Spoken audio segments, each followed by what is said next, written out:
What is going on, everybody? Anthony here, 6KO Mafia. Tales from the Dark Side. I do it every week, man. I forget what episode this is, but that's okay. It's a Saturday night, man, so that's not a problem, man. That is not a problem. We got a couple people coming soonish, but you know, as they say, the show must go on. Didn't want to keep people waiting, so you know, we got Brother Cousins, my man, in the house. What is going on, dude? Hey, what's up with you? Thank you so much for having me. Another great show, Saturday Night Live. Let's get it. I'm ready. Oh yeah, man. Oh yeah. And I think Mario should be coming here any moment. El Professoro, my man, is he here right now? Let me see. I believe he is. Oh, there we go. Well, hello, my friend. Hey.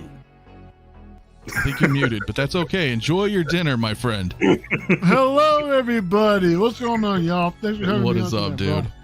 Hey. You know, We just chilling, man. Chilling, getting things ready. Cool, man. Yeah, I wanted to hurry up and you know, down this real quick. So ran to Costco, get some gas. I was like, yo, that was quick. Was that a hot dog or a sandwich? It was a dog, man. Costco Okay. hot dog for $1.50 and a drink. You can't beat that, bro. You can't beat that, And they bro. say there's I'm like- inflation. Right? I mean, come on, dude, they're so nice. I bought 2 of them, bro. Hell yeah. You know? I would too, man. I would too. Well, shit, man. Let's see who's all up in the chat today right now, man, before we get into it. And I think 𝗕𝗘𝗢𝗖𝗎 will be joining us here shortly as well. We got Dr. Julius Strangepork in the house. What's going on, man? He says 3 hours. Yeah, he was here. He's been here a little bit early. Funky Cold Santa in the house. Mafia, bring it, brother. Hell yeah, man. Thank you for coming in. Brandon Lynn is here as well. Black Chrysanthemum. Ooh, yeah, that would be a thing. That would be a good one. That'd be a good one. Yes. Collector number 1 in the house. What's going on? Hope everybody's doing great. You're doing great too, my friend. We have Xander in the house. What is going on, my friend? Pedro23 as well. We got Oilers Workshop. Woohoo. Who's ready for some Hot Toys My Little Pony? Yeah, those are Grails right there. No, I'm kidding. Blurred Dad Life in the house as well. What's going on, my friend? Gilbert as well. What's up, everyone? How are you doing this evening? Renz Talentino as well. What is up, my friend? Clicking through everybody here is kind of whoo. Who else we got up in here? Evangeline, what is going on? Tully in the house as well. Let's see, man. I don't know how to pronounce your name, brother. So I'm just gonna say what's good, everyone. My first live stream here, so thank you. After discovering the channel about a week or so ago, I appreciate you coming on in, my friend. It's good times, man. Saturday nights for us. You know, we're gonna talk a little bit of Summer Showcase, a little bit of San Diego Comic-Con. See who else is in the house, man. Gary N as well. If I miss anybody, my apologies. Just trying to get through everything here. Young Squid, Commander Green, my man. See Ant-Man up in the house as well. Christian Detour Collections, how are you doing, my friend, today as well? Oliver Pilgrim, Fabulous Disaster, Quite Enough, 1/6 Jedi, Dokinator, my man as well. Pablo, a lot of people in here right now. Lane Kramer as well. Maximum Rex, Amir, my friend. Just good evening, all. Sean Smith. What's everyone? What's up, everyone? Just got my 3-0 Transformers Blitzwing, so awesome. Love it. That's badass, dude. Hell yeah. Congrats. Congratulations. Nice. Very cool. Very cool, man. Mario, you're a little quiet, or am I tripping? Am I quiet? Hold up. Is Mario quiet, Jay? What do you think? That sounds good. Is he good? Am I just deaf? Is that what it is? He sounds good. I could just be deaf. I could your headphones just on, be deaf. My headphones are on. Everyone in the chat, do I sound quiet, or should I turn up my gain? What's going on? Y'all let me know. Yeah, let them know. Please let me know if that's the case. Before we continue, we have 𝗕𝗘𝗖𝗢𝗖𝗢𝗠 also in the house. Yo. My man. Hey. Hello, my friend. Hello. Hello, my friend. Yeah, what's up, Mario? What's up, brothers? What's happening, man? What is Hey, good? 𝗕𝗘𝗖𝗢𝗖𝗍. Loving that Star Tours shirt, man. That is awesome. Oh yeah, look at that. Anniversary, bro. 35 years. What 35 years is it? Hell 35 yeah. 35 years, bro. No, that's some good stuff right there. And when I'm going to Disney next week, it's gonna be awesome. Well, before I continue, real quick though, Andrew James, my brother, man, what is going on? $5 super chat. Thank you so much. Says, my man, it's been a while since I caught it live. I hope you're doing good, bro. stop being a stranger. I'm always here, man. You as well, my friend. So thank you. Yeah, we'll catch up here, man. We'll catch up, my man. So I do appreciate that. Do appreciate the super chat, man, my dude. Best Arcade in the house as well. Listening during chest day during chest day at the gym. That is what's up, my man. Carlos in the house. Hey, Beskar kid. Hell yeah. Doc Smizzle, what's going on, man? Howdy ho. Hell yeah, dude. Lael, dude, in the house as well. 1/6 scale, man. My dude, Lael. And if you want to pop in, Lael, let me know. I didn't figure you might be busy tonight or not, but let me know if you want to come in. We're just going to shoot the shit for a little while. Who else is up in the house? My friends. Fat Batman, my dude, collecting Nightmare. What is going on, man? Playing some Battlefront 2 while enjoying the stream. Oh, nice. Very cool, man. Very cool. Just trying to get through everybody. So everybody here, if I missed you, I'm sorry, man. We're just kind of getting through everything here and shooting the shit. So. Have you guys ever watched Red Letter Media do the Nerd Crew? I have.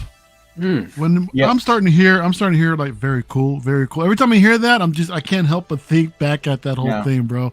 So Andy, when you just said that, I'm like, very cool, very cool. It is very cool. All of us together, very cool, very cool, very cool, right? Very cool, very cool. Mario, right? It's an older one. I don't think they do that anymore, do they? Nah, it's been a while. They hung it up a while ago. I remember the one they did with the Star Wars stuff, and they're like, buy the product, and this is so great. Like, it was, the satire is just so. We're not chills. Right? I love that shit, man. I love it. It's pretty damn funny, man. Yeah, but it looks like real quick, I got another super chat from Carlos, $5 super chat. My man Carlos, what's up? He says, quick question. What's a good putty? Oh man, I love you, Carlos. Man, I don't know what a good putty is. I know it would, in reference that is two, but I don't know. You tell me, man. Doc knows too. But thank you, bro. Thank you for the super chat, man. I do appreciate it, man. Denobi, did you get your lights fixed in your Namaji case? Why, yes. I did. Nice. Nice. I'm noticed. Yeah, over. You're talking about for Java, right? Yeah. Right. Yeah, those are the ones you're having issues with the spotlights. Mm-hmm. I had to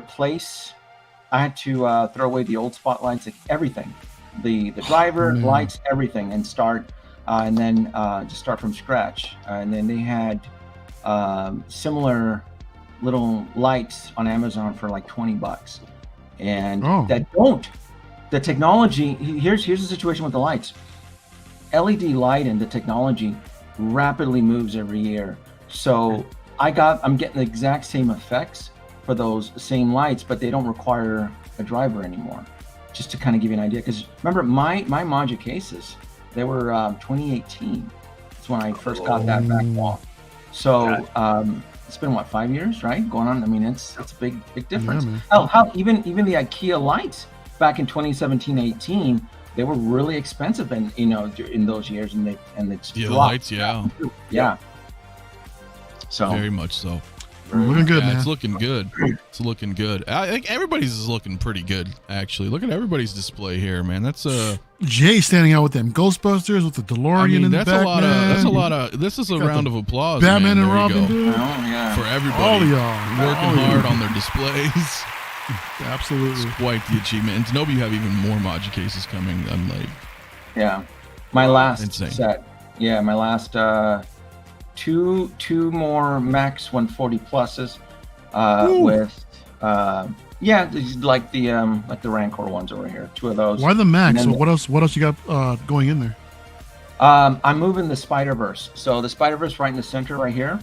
I'm gonna move that out, and it's gonna get its own Max 140 plus, so that I can keep all the Spider-Man and all the villains together inside a larger Max 140. And then I'm gonna add grid and beams on the ceiling.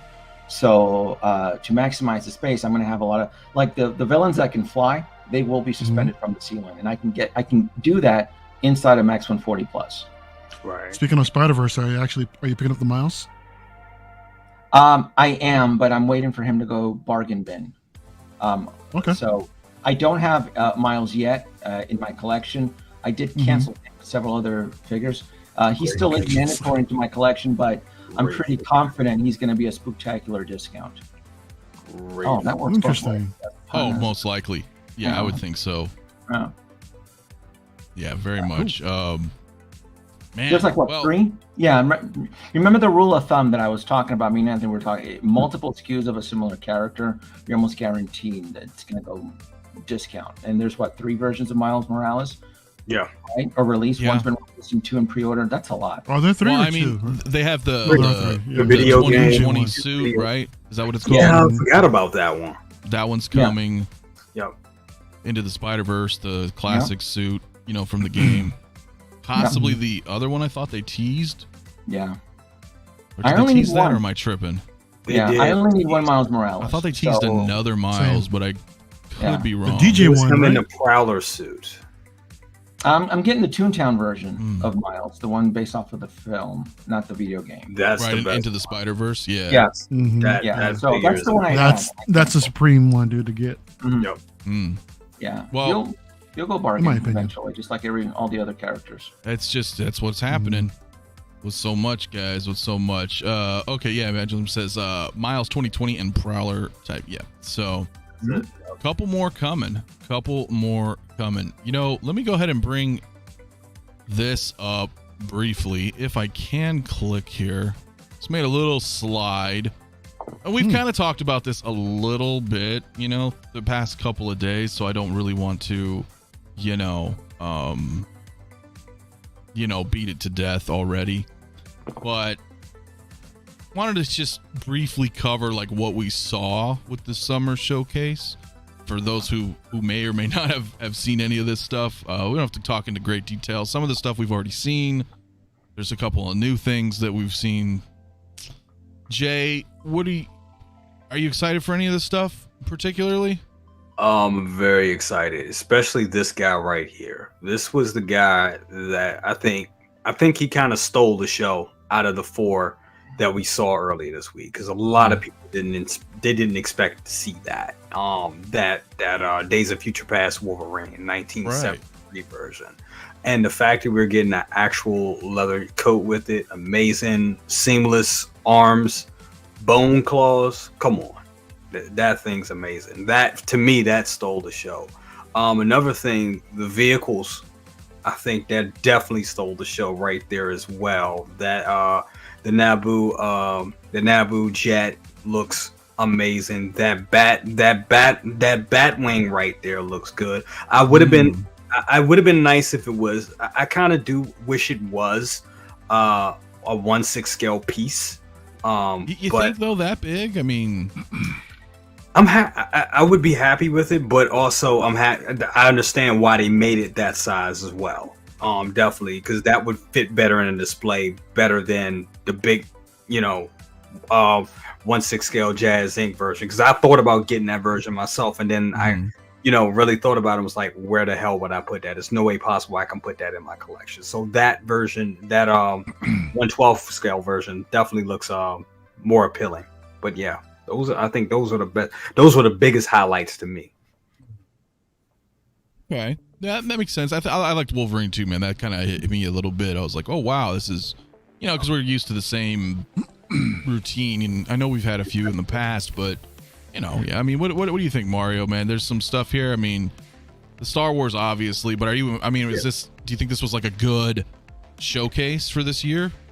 There were some decent surprises in here. Some of the stuff that we've seen before. I mean, in regards to, it's nice to see that Mark 6 in the quarter scale. I think that looks pretty cool.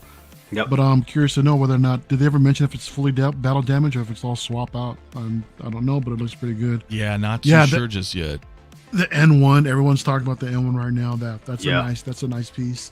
Mm-hmm. You know what? This Obi-Wan, actually seeing some of these more close-up photos of it in the show, to me, the portrait doesn't look as bad as it does in the solicited photos from Hot Toys. Straight up, from what I've seen, it's a trip how that kind of changes. Some of the stuff that we saw before, the stuff that we saw at Celebration, that was cool. This is it's nice. That's pretty cool to see right there. The Dead really Strange nice. To get a sense of scale of how it displays with everything else. Yeah, the Wanda's looking pretty nice. The Spider-Man display too was dope. I really like that. I like how we got a bit of a close up, and we got a surprise reveal with the Toby one too. So that was actually cool to see. So now we know that's actually confirmed. Whether or not we'll get a head sculpt still remains to be seen. But yeah, man, that was a pretty nice display as well.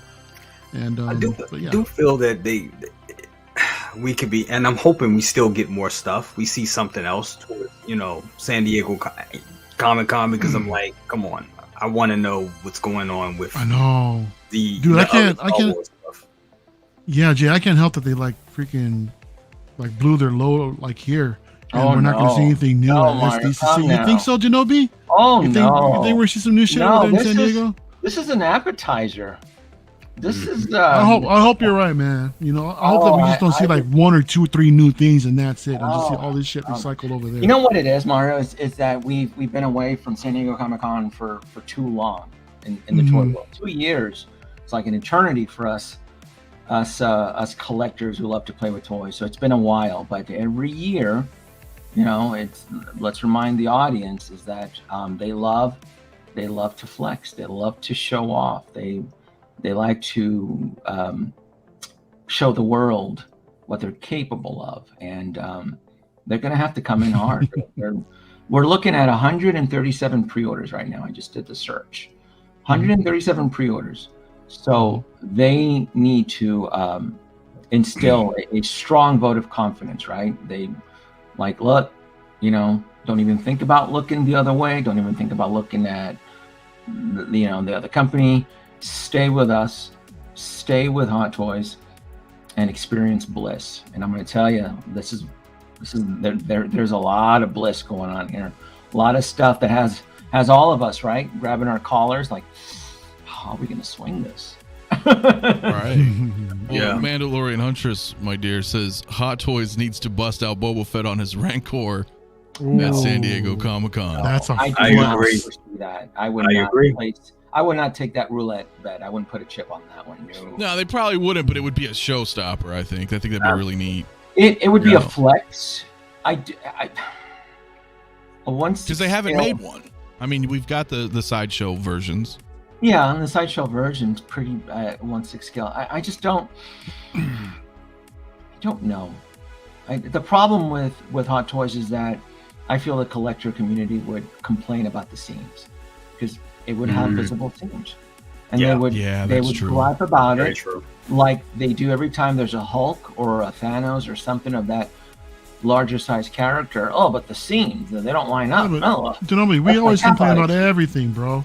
I mean, we'll complain. We always complain about every little thing. We do. Man. I mean, there's a little paint app that's just out of place. It's that's all. I can't get my eye off of it, man. Right? Yeah. I mean, come on, dude. There's a nose hair sticking out. Everybody's got their freaking panties in a bunch, bro. That's just how we are by nature, man. Yeah. Well, some more than others, but I agree. I agree. Well, let's be even more specific. Some IPs more than others. Yeah. You're not wrong, dude. Very true. No, you're very true. Very true. Carlos, the $2 super chat, my man. Thank you as always, brother. He says, side question: should I get the quarter scale Hulkbuster? Carlos, get the Beast Kingdom 1/3 Hulk that just came out, dude. Get that instead. Yeah. Forget about the Hulkbuster. But it's a quarter scale. But the other one's a third scale. What company's making a quarter scale Hulkbuster? Queen. I don't know if it was it Queen that we were talking to the other day. I think it was Queen. Yeah. I think it was Queen. We've already gotten perfection in a Hulkbuster. It was the Hot Toys 1/6 scale Hulkbuster. I don't know why. Well, if he wants to go bigger, because he may be getting a couple of the life size Iron Mans, right? I forgot which 2 versions, and so that'd be pretty big. But if you like it, bro. Yeah. I mean, that's, you know what I'm saying? I'm not into the life-size stuff or anything like that. It's too big for me. Yeah. But yeah, I mean, the Hot Toy one is great, like Zenobi's saying. It meets the needs. I can't imagine needing anything bigger than that. Yeah, I would be oh, shoot, that'd be a bit big. Yeah. Because I thought about that sometimes, with some of the life-size stuff, and I'm just ew. I have no room. Yeah. I just don't have the, you know what I mean? I'd have to move a whole shelf for one figure, but man, I'll tell you what, I'm looking forward to this little guy right here, this R5. I mean, yeah, me too. But how do they release him? Do they release him on his own? Do they pack him with the Jawa, with an updated Jawa, or what do you guys think? Oh, good question. Cool. More Jawa. That's what I would like. I would want because this one we got like a lighter like a lighter shade of a cloak Jawa, and a shorter one. So if they release like the taller one with a darker robe and then with an R5D4, I think that'd be legit. Yeah. I think that'd be a winning combination. Yeah. Because if they did it separately, it'd be like $230. God, what's 2022 prices on a droid? Well, that's right. Like 180. Look at the R2 R2 right now, right on Sideshow. Yeah. So there you go. But it's R2. I mean, I'm just more saying iconic. it's R2D2. I mean, so he came with a lot of crap too. Yeah, but R5 was the first choice. It's not his fault. He had a bad motivator. Well, no, I know. So you can make a little what if situation. You can have Farm Boy Luke with an R5 droid. Give us a Mythos. Give us a Mythos R5, dude. No, yeah, that would work. Shout out Dante, man, hot collectibles, my dude, man. What is up, Dante? My Wait friend. a minute. Thank you. Wait, Anthony. Speaking of which, guys. Okay, I'm gonna go ahead and spoil this thing. I don't care. The Mandalorian leak trailer that dropped. Yeah. Okay. Didn't we see R5 piloting this? We did. Yeah, we did. There you go. So who knows? But glad Dante, you can come through, my man. If you want to come on too as well, man, you let me know. I know it's weekends are tough for a lot of people, man. But as always, I'm glad to see you here, my friend. We got nothing better to do. I haven't seen the trailer yet because I was told not to watch it because it's low quality. I want to wait for the official release. I know. Yeah, there was like a poopy release, and now there's like a less poopy release, but it's still not like a regular, official. I can wait. Yeah, I mean you can wait. Yeah. It's like a polished turd, dude. It's still a turd at the end of the day. Right. Still a turd. Terry Smith, collector, said recorded a video of a hot toy that has not been announced yet, and he said it won't be released anytime soon. What could that be? Wasn't that the what you call it? Something dropped the other night because he said that. Did he say that like this morning or did he say that last week? I'm curious because he said the same thing last week, and then we ended up getting what was it? I think it was the Boba Fett or something. Some release came out. And I think he was talking about that. Yeah. It could I don't know if it was last week or the week before. I forget what it was. Commander Green says R5 with the BD droid and pit droids. Maybe. That's a good Yeah, because we did get the Gonk droid with the Jawa, so it would make sense that it would get packed as a 2-pack. I would like to see that. I think it'd be cool. Yeah, that would be pretty cool. That would be pretty cool. But I mean, interesting stuff nonetheless. That this whole Spider-Man. I mean, I know Denobi, you're going all in on that. I'm going all in. Yeah, I'm not. I don't want to get. I do not want to get punished by history. I can't miss any of this stuff. So exactly, there's just no way. The bike, the speeder bike. I remember that when he the Return of the Jedi version, he went ahead and he recorded himself the reveal for that unboxing. And I remember a couple of days before that was actually revealed, he mentioned that he filmed something for something that hasn't been released yet. So I'm thinking it was like the Return of the Jedi speeder bike. What was that? Soul Nightmare said they said tonight that something physically big would be at SDCC. And now I don't know if he's just talking about the Naboo Starfighter, right? That N1. That's something physically big. Is there anybody listening onto the stream right now that is loading in the shows? Are you part of the Freeman Union crew? Do you know? If you're part of that, I will 100% respect your privacy. Reach me out on Instagram. If you are moving in the show right now, part of the Union Freeman Move crew in San Diego, I won't reveal the sources, but I would greatly appreciate it if you are, because I know the show has been moving in the last 5 days. Let them know, folks. If you I had to put that plug in there, Anthony. I'm like, yeah, I forgot. There are collectors who are part of the moving team who are moving in the show. So I want in. That's true. I want in. If you're part of that crew, yeah. Let me in. Let me in. Yeah, well, but Denobi, you're right though. Like, and we talked a little bit last night on your midnight run about that's very same thing, that like people are kind of they're seething, right? Because we haven't had like a big con in a couple of years, and we know, and I didn't go, but I know you went and a few others, and Local Lou, went to, Lale. I think you guys all went to New York, but it was pretty lackluster. Yeah. So this is going to be a big event, or should be anyway.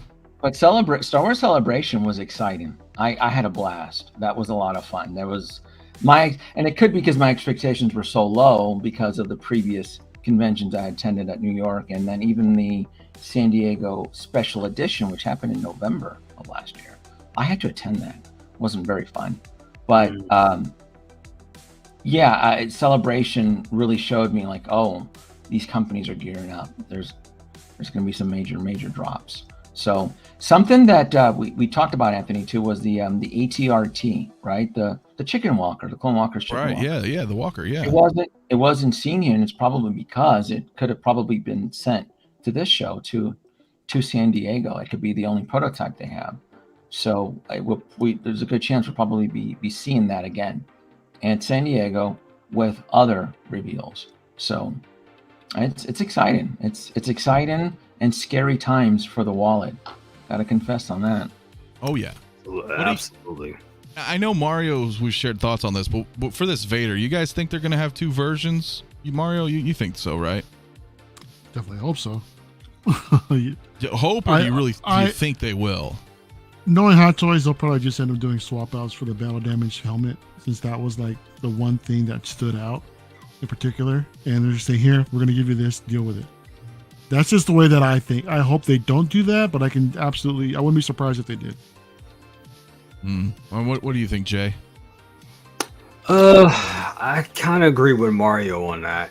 I think it's just going to be swap outs. They can, because it's real easy for them to do, to just give us a swap out helmet with the half of the face revealed and maybe a couple other battle damage pieces. It's real easy for them to do, Velcro that on and to not create another SKU. But Hot Toys does like money, and maybe they could give us two versions. I would personally like to see two versions, because for some reason, looking at that one that they have right there, I'm not getting that I'm not getting the fact, because I feel like this. If it did have like battle damage, they would have showed that already. They would have blew their load on that one. So I'm thinking that maybe just a regular Vader that they can put out, and because there's a lot of people that don't have Vader, especially new collectors and whatnot. So that could be a new Vader for them. And then they can give us a ultimate Vader. It'll be a different SKU. Yes, that sucks, but this company does like money, and it would sell. People would buy it. People would buy it just to have a new Vader, and then they would have the deluxe version of Vader with the battle damage and all that stuff as well. So I think it could be. It is possible. It's possible that it'll be two of them, but it is easy to swap that out. So who knows? Yeah. Well, Dante, man, he says DX battle damage Vader is a must, and I agree, right? And they did the DX with Obi-Wan, but I mean, it's tough. I mean, and we kind of again talked a little to Denobi, but do you think they will do like a DX kind of thing, like either a two version, or I know they're not going to do two figure packs.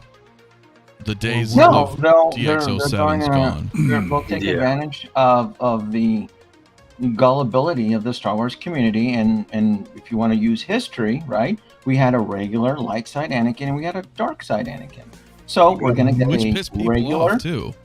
There you go. Yeah. Yep. Or what they could do, Denobi, they could probably Tarkin. Yeah, I just gave it away. Tarkin back. They could pull a Tarkin and just like the way they gave us that exclusive Vader in the Tarkin 2-pack. Well, if they did the same thing in the DX where they have a clean Vader in one SKU, but then if you want the battle damage, it's only going to come in the 2-pack. The same way they did with the Black Suit Superman as well. They could probably do some bullshit like that would as be well. mean, but my bet would be regular and extra crispy, two different SKUs separated. There you go. Yeah. Extra crispy all day. Yep.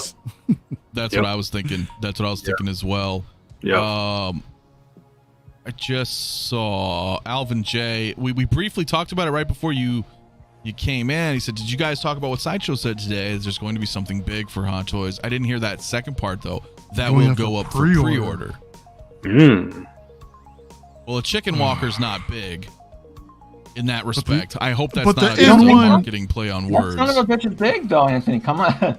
No, it's big. It is. It's huge, but, dude. I mean, you It's know, huge. is that how we're gonna call it? We're gonna say, you know, I you know, and this is like, I talked to Mario about this. Like, you know, we could only take so many photos, but when you're there, you know, with your own two eyes in person, it's like, this bitch is big. Yeah, dude, it really is, man. yeah, that's true. You guys were there. I mean, so okay, so that could be it. 28 inches, right? 28 inches, fully extended. You can, I mean, you can crop it. You can, you know, the legs can crop down, but Anthony, you have the step, right? So you put Anakin on that thing fully extended, and that thing is taller than that. Even so, that's It's wow. taller than And a quarter that's- scale. Yeah. and that's just what the legs even bent on that thing. Wow. It was Yeah. 28 I mean, with a inches, figure and that's on with him, the yeah. clone. That's with the clone. I mean, but if you want to fit it into like a D60, which is 24 inches max, you could put the clone trooper on it, and you can have it, you know, crutched. But or you can not put the clone trooper on the actual gear and just have it standing next to it. So, but I would want it. I would want my clone trooper right in the ATR. The 98, it'll fit easily in the 98 back here. Since this whole thing is vertical, it's like the height of two 6 scales together. It'll fit easily in there. Yeah. Well, let me ask you this: this Batwing that's flying by, what is the likelihood? You think this is going to be? You think this would be released? I think there's a Anybody 50-50 go, I don't chance. Considering that they did the Batwing, like I mentioned a few days ago, I think there's a 50-50 chance it can come out. Especially now, the 89, I think, has more nostalgia to some versus the Dark Knight Rises Bat, and I think that will actually sell if they release that in the 12 scale, along with the little mini 89 Batman with it. I think that'll fly. Personally, Pun. right. Personally, I think it's Howard trolling Jazz Inc. Yeah, That's what I so? think. Yeah. I think he's trolling Jazz Inc. I mean, but I agree with Mario, because if that comes out, that is more appetizing, and we know it's going to be way cheaper than that a 6 scale Batwing that Jazz Inc. is doing. It's going to be way cheaper. And that's how they would undercut Yost by doing and that. completely That makes a lot of sense. Yeah, completely will undercut Yost, and collectors will get it, because if you suspend it if you have it suspended in the air, or you put it in the back of your Manji case or whatever, like I think we said that on my show. It's you know, it's not, you don't have to have it at scale. You could still, it's up in the air, so it can be smaller. You could do that forced perspective type of thing with it. So it's kind of appetizing to collectors. Collectors would buy that one. It's a healthy option that they're providing. And there's going to be some people that want the figure posed next to it and want that 1/6 scale version. I kind of still want that, but realistically, I don't have the space for that. Just don't. Right. But I do have a space for a 1/12 scale. So, but I still think, I think we're not gonna. I don't think we're gonna get, if they do release it, we're not gonna get it right away. It's gonna be some years. That's what I think. Oh yeah, I mean, well, yeah. Again, Denobi and I talked about this last night on his show, that as far as vehicles, okay, so like the Starfighter, right? That's ready to go. They mean that. They showed the video. At the same time, you know, people would say, "Oh God, this thing's gonna be big. It's gonna take forever." And Denobi and I were talking about, it's like, it's not a sculpted figure. You know, these are just, you get the mold done, they get it going. Yeah. This thing could be out in like 3 months. I'm not saying it's gonna be, but the point is, it's like, you know, when we grew up, we bought a bunch of vehicles for toys. No. You know, yes, it's 6 scale, but they're in parts. That's how we feel like they're gonna ship it, right? They're gonna, you know. That's what I was gonna ask. Yeah, you think this thing will like ship in parts? Yeah, I think it would. You're not going to ship a 6-foot box. No, you don't. It's all in parts. You assemble it. Yeah, it's in parts. So if they have if they get the mold done and they tool it right, they can crank that out faster, in my opinion, than working on a detailed sculpt. And you know, they have their bodies, but you know, and then making all. I just think we could see these a lot sooner than what people anticipate. I just think they really like with their Naboo fighter. I think they put a lot. When we talked about it, anytime they did a sizzle reel video for it, showing you that the turbines move and all that stuff. They really that's going to production. They know people want that, and they put a lot of stake behind that. That Batwing, still not sure yet. I still think they're kind of trolling with that. They're kind of trolling Yost with that, just to be like, hey, stay in your lane, little guy. We got this. So the reissue of the Christopher Nolan Batmobile, right? It was announced March 18 of 2021. This is when at a point in time when most of China's factories were closed. They were shut down. March 18 is when that pre-order went live. This vehicle dropped in Hong Kong, what was it, in May of this year? Just a little over a year, with most of the factories closed, and they still were able to deliver this thing in just a little over a year. Vehicles do not exist in the same frequency as a 1/6 scale figure. Hot Toys is known for hand painting the heads. That is the most labor-intensive part of a 1/6 scale figure. Vehicles are different. They're always going to be different. They're typically a different batch, different process, and the way they're manufactured, and so forth. The Batwing, the one that was teased at 112, it's probably going to be a delayed pre-order, because I'm assuming it was meant to coincide with Flashpoint, the Ezra Miller film that keeps getting delayed multiple times. We know Michael Keaton's going to be there. We know the Batmobile in a couple of the publicity shots was seen. So why wouldn't he have the 89 Batwing in this film to help out in the adventures with the Flash? That's a good point. It's a great point. There's a lot of underlining stuff Bobby going on. B is in the house. So I'll be buying it. It's gonna be. I just don't think that pre-order will drop this year. I think it'll probably coincide better with the film. But I feel very confident at this point. I'm assuming these pieces are just gonna come. It's just a matter of time of when and how much, and if you want to add it to your collection. Right. Well, first of all, Blur Dad Life, my man, celebrating 5 months of channel membership, dude. Always appreciate support, my man. He says, with the Batwing, would we see a reissue of 89 Batman? I don't know, because it's 12th scale, and there could have been a situation there, right? There could have been. It wouldn't be a reissue. It would be a 2.0 Michael Keaton 89 Batman. Yeah, and I think, again, while Shinobi was point about the whole Flashpoint movie, this thing's a whole giant mess right now.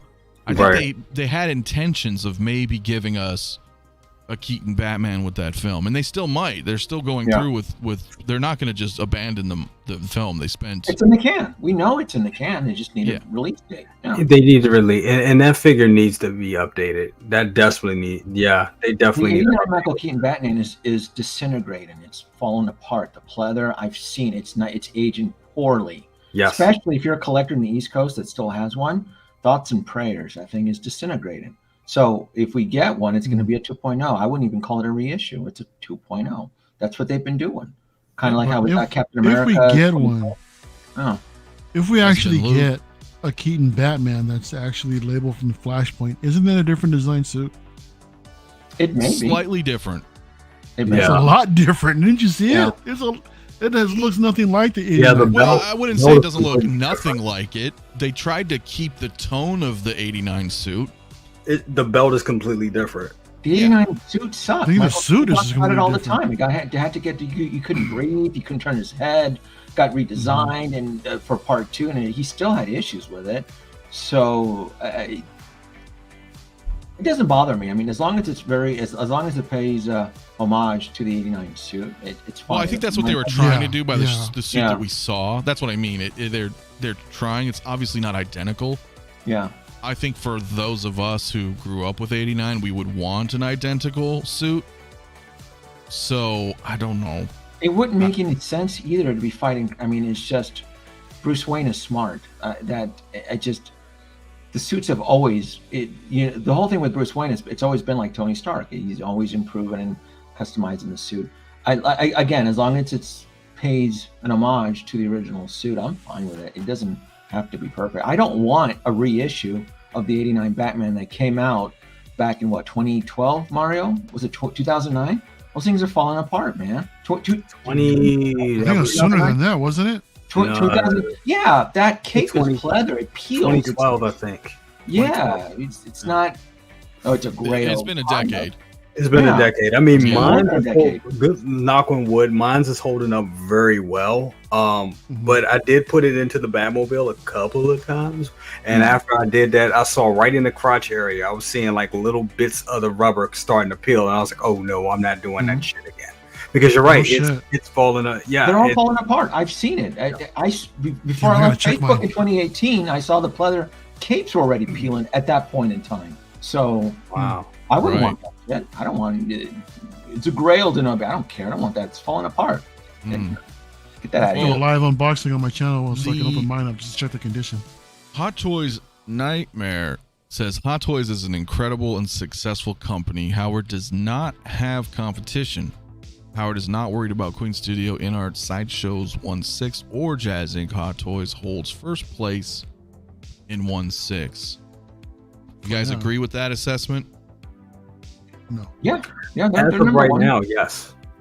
As of right now, absolutely. I think I heard a no from Mario. No, I don't agree with that 100%.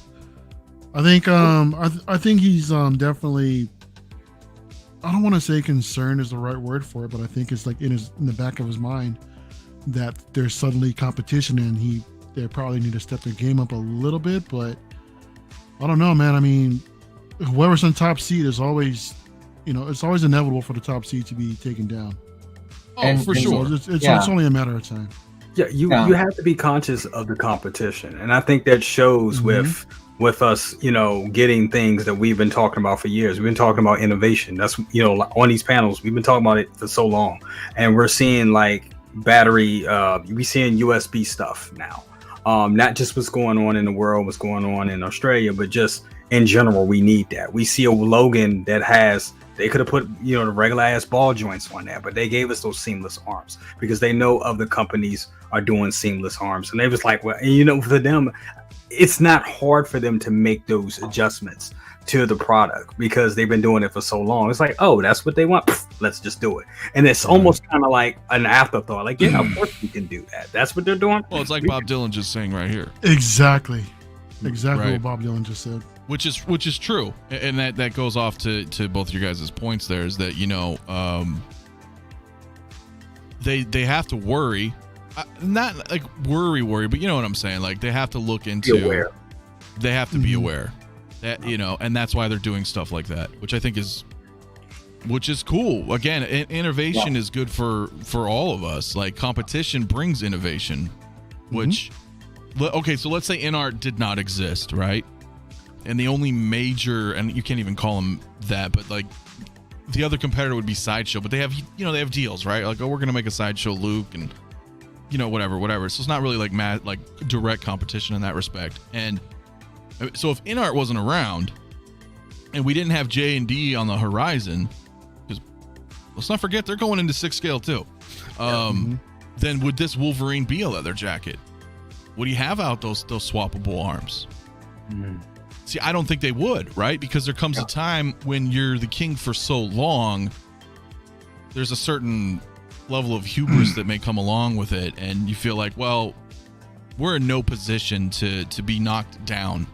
And not to say that InArt's just suddenly going to climb up and knock them down a peg, but if there's no competition, they're going to save on their costs. They're like, hey, if it ain't broke, don't fix it.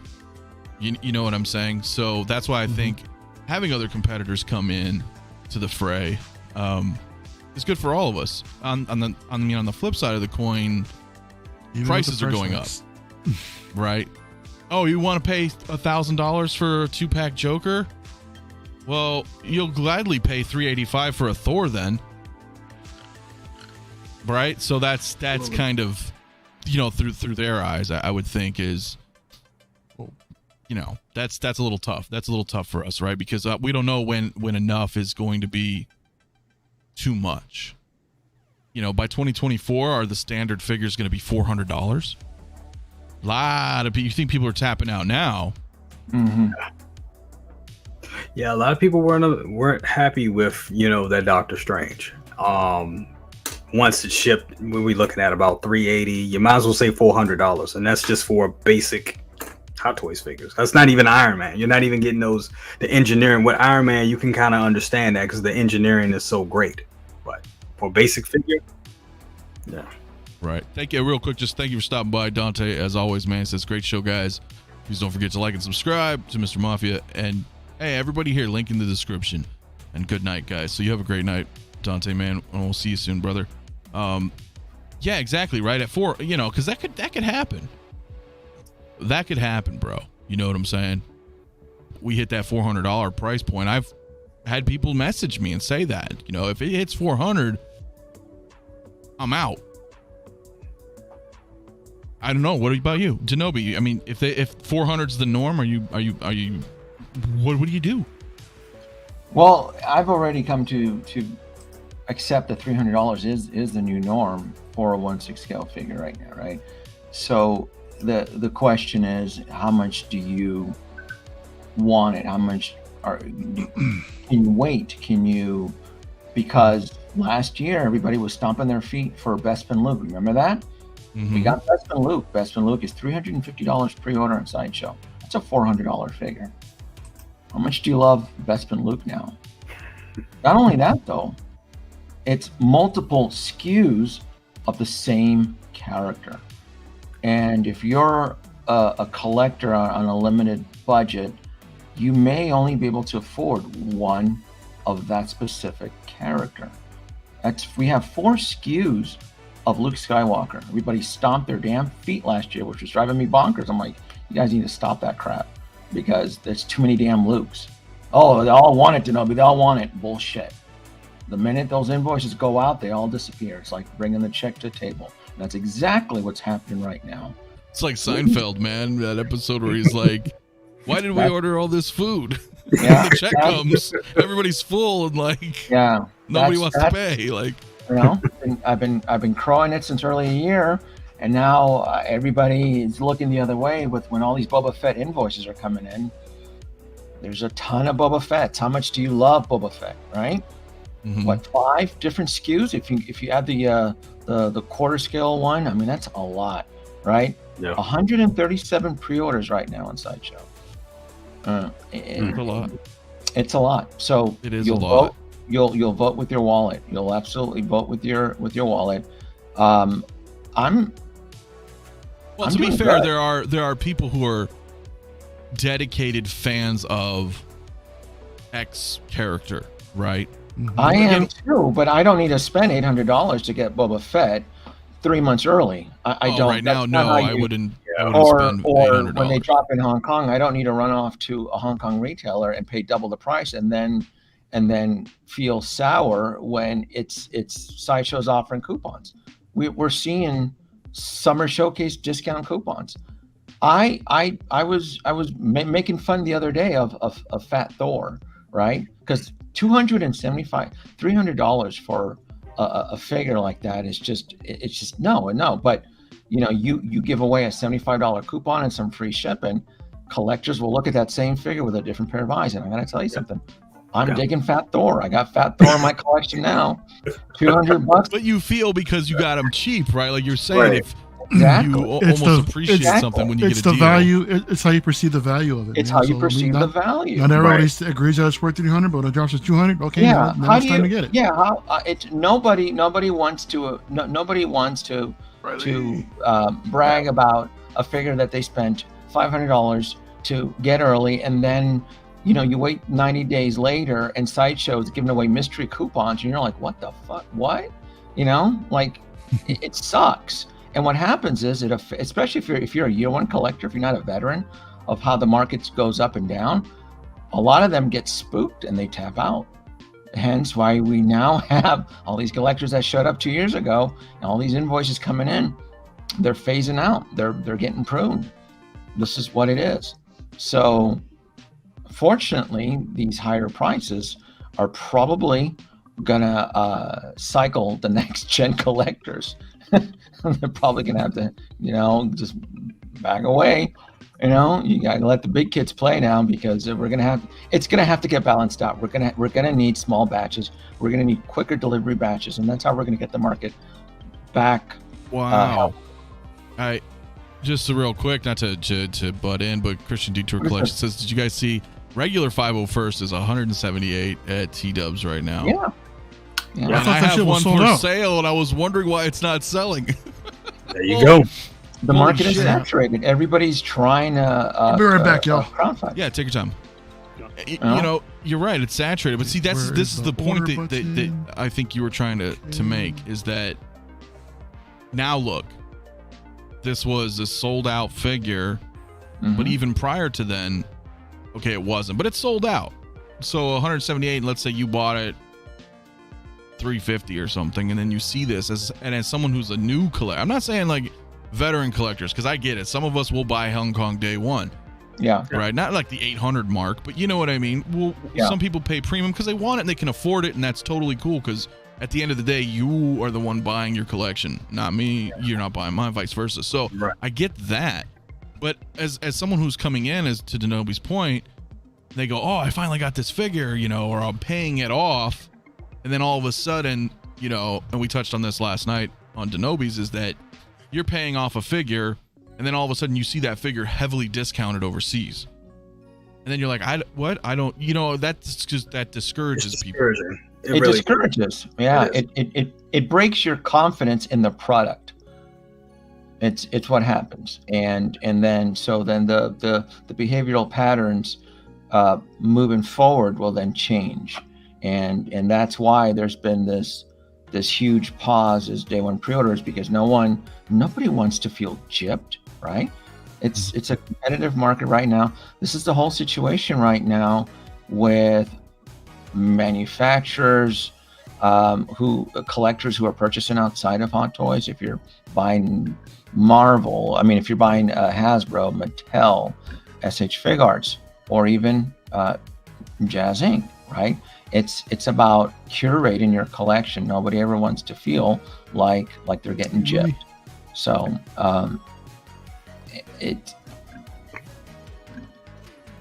and I'm still going to stick with this. There's no need to day one pre-order any of the regular figures. Toy fairs, you cross that bridge very cautiously. Toy fairs have always been exclusive. Vehicles exist in a different frequency. It could be small batches. The 𝗕𝗘𝗠𝗏, the very first version of the 𝗕𝗘𝗠𝗏, it went waitlist and was sold out in under 7 days on Sideshow. Damn. Right. Tremble Dust here says he was like, oh, you know, when Rescue and Iron Patriot dropped in price, you got them when they dropped, not first batch, but still, right? So like, you're like, what the fuck? I spent $400 plus tax and shipping, and you're selling this shit for $180. Like, again, it's you know, they're not a licensed distributor; they're a reseller. But also, I look at it like this too: like those figures that the prices are going down on, those figures came out over a year ago. It's old stock, so we got to look at it like that too. It's old stock. If you're going to play the waiting game, absolutely. I'll say it right here. I think I got Iron Patriot. I think I got that day one, and I got it from Hong Kong. But also, that was a figure that I was waiting for forever. I wanted it in my collection. Oh yeah, perfect example. So how do you feel about that roughly? Because you did spend well over $400, I'm assuming. Yeah, absolutely easy. Even with my discounts and stuff. And I think I got it from Pop at that time. I don't feel bad at all because I had it for it's been damn near a year. I've had it. It's old stock now. It's old. It's an old figure. So of course it's going to go. They want to get rid of that stock. And the Marvel stuff is just sitting as it is. But so me personally, I don't feel like I got gypped or all. I could have waited and I could have got a deal and that would have been fine. But that wasn't the game that I was playing. I was playing that old stock though, brothers, cousins, is what's also destabilizing the secondary market. Everybody seems to be crowd funding, right? They're like, I need more money for Star Wars, so let's go ahead and let's sell off some of the Marvel. So now you're competing with other collectors who are trying to sell off their Marvel on top of the dead stock now. So it's gonna take some time. That's why I keep hearing everybody wants to sell Marvel to crowdsource, and I'm like, to me, when I look at Star Wars, they're not in a healthier situation than Marvel is, because I'm starting to see certain Star Wars pieces get bargain binned as well too. So it's weird. It's a very odd situation that we're in right now, and everybody's kind of trying to keep up. And well, I didn't like Rocket, or I didn't like Iron Patriot, I didn't like Rescue Pepper Pot, so let me try to sell it. Well, no, because a pre-owned Rescue on eBay is probably going for about $250. So if that, it's but they also got to understand there's like anything, there's a time to sell. I mean, it's just like, I'm not going to say it's just like stock. I'm not going to say that, but it's the same type of principles. There's a time to buy, there's a time to sell, and there's a time for it to sit. I wouldn't try to sell any Marvel right now. I mean, some people, the thing is, you have new collectors coming in the game and then getting over their head, and then like, well, I got to sell this piece, and then they sell it, and they selling it, but under what they paid for it. They don't know how this game works. You have to sit. It has to wait. Things don't become grails overnight, and that's what people have to understand. No, but I think at the same time, even if you're not a day one, or I'm sorry, like a year one collector, let's just, if you're a collector in general, we've all been in the game for quite a while. You still want to feel like your figures, your collection has some value. Yes. Because sometimes life happens, right? We've all said this, so it's beating a dead horse. But sometimes, life happens. Family emergency, something, maybe you just need to liquidate. Some shit comes up. Life fucking sucks. And then you go, wow, the stuff that I've had for, however long I've been in this is like worth nothing. Minus like some rare one-offs that are probably not going to be around. But even then, that's kind of weird. Perfect example, case in point, I have my Red Skull, right? It's Captain America First Avenger, Red Skull. He's not coming back, right? He's not coming back. He's got two heads. Both are great sculpts. Mm-hmm. I tried selling them for $300. I can't get rid of them. That sucks. That's a good figure. That's a great figure, right? I just did an experiment to see. Yeah. You know what I mean? So on $300 and it wouldn't sell. No, and I have an extra body, bro. And I have an extra body, so you can have him as the Red Skull and as 𝗕𝗓𝗏, right? And I was like, before 2020, he was trending. I mean, pre-owned, he was trending above $400, $450 easy in 2019. Well, to the same thing. It wasn't that long ago when all of these weren't worth shit either, man. I mean, there was a time where that Luke. I had a friend of mine that was trying to sell this farm boy Luke. He had it up for like, I think like $200. Wouldn't sell. Darkside Anakin, same thing. Had some friends that were trying to sell that. Wouldn't sell. I remember that. All of this stuff sat. So while everybody was hyped up with Marvel, everybody was, or some of the smart collectors were picking up Star Wars. Yeah. And now that tide has turned. So it can. And that's the thing with collecting. It's just a waiting game. That's actually a really good example there, Mario, because I feel that's what's happening right now within Marvel, but just a specific branch of Marvel, and it's Spider-Man. I feel history is going to punish those who neglect, because I mean we're getting some legendary characters within the Spider-Man world. Doc Ock, Electro, a lot of good stuff, and I'm like, I'm not missing out on this. There's just no way. We would never. It just takes for that value to come. It just takes time. It just takes time. Else. Exactly. Yeah. It's about the long game with these things, y'all. Just coming in real quick and leaving real quick. Well, I think that's how this works.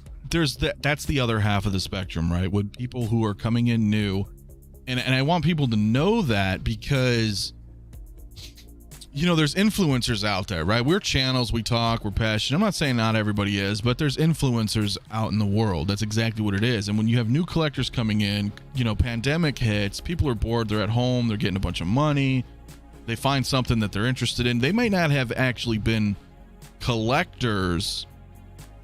I'm not talking Hot Toys, just in general, like from their youth, like always collecting some type of figure or memorabilia or something, right? And they're like, hey, this is pretty cool.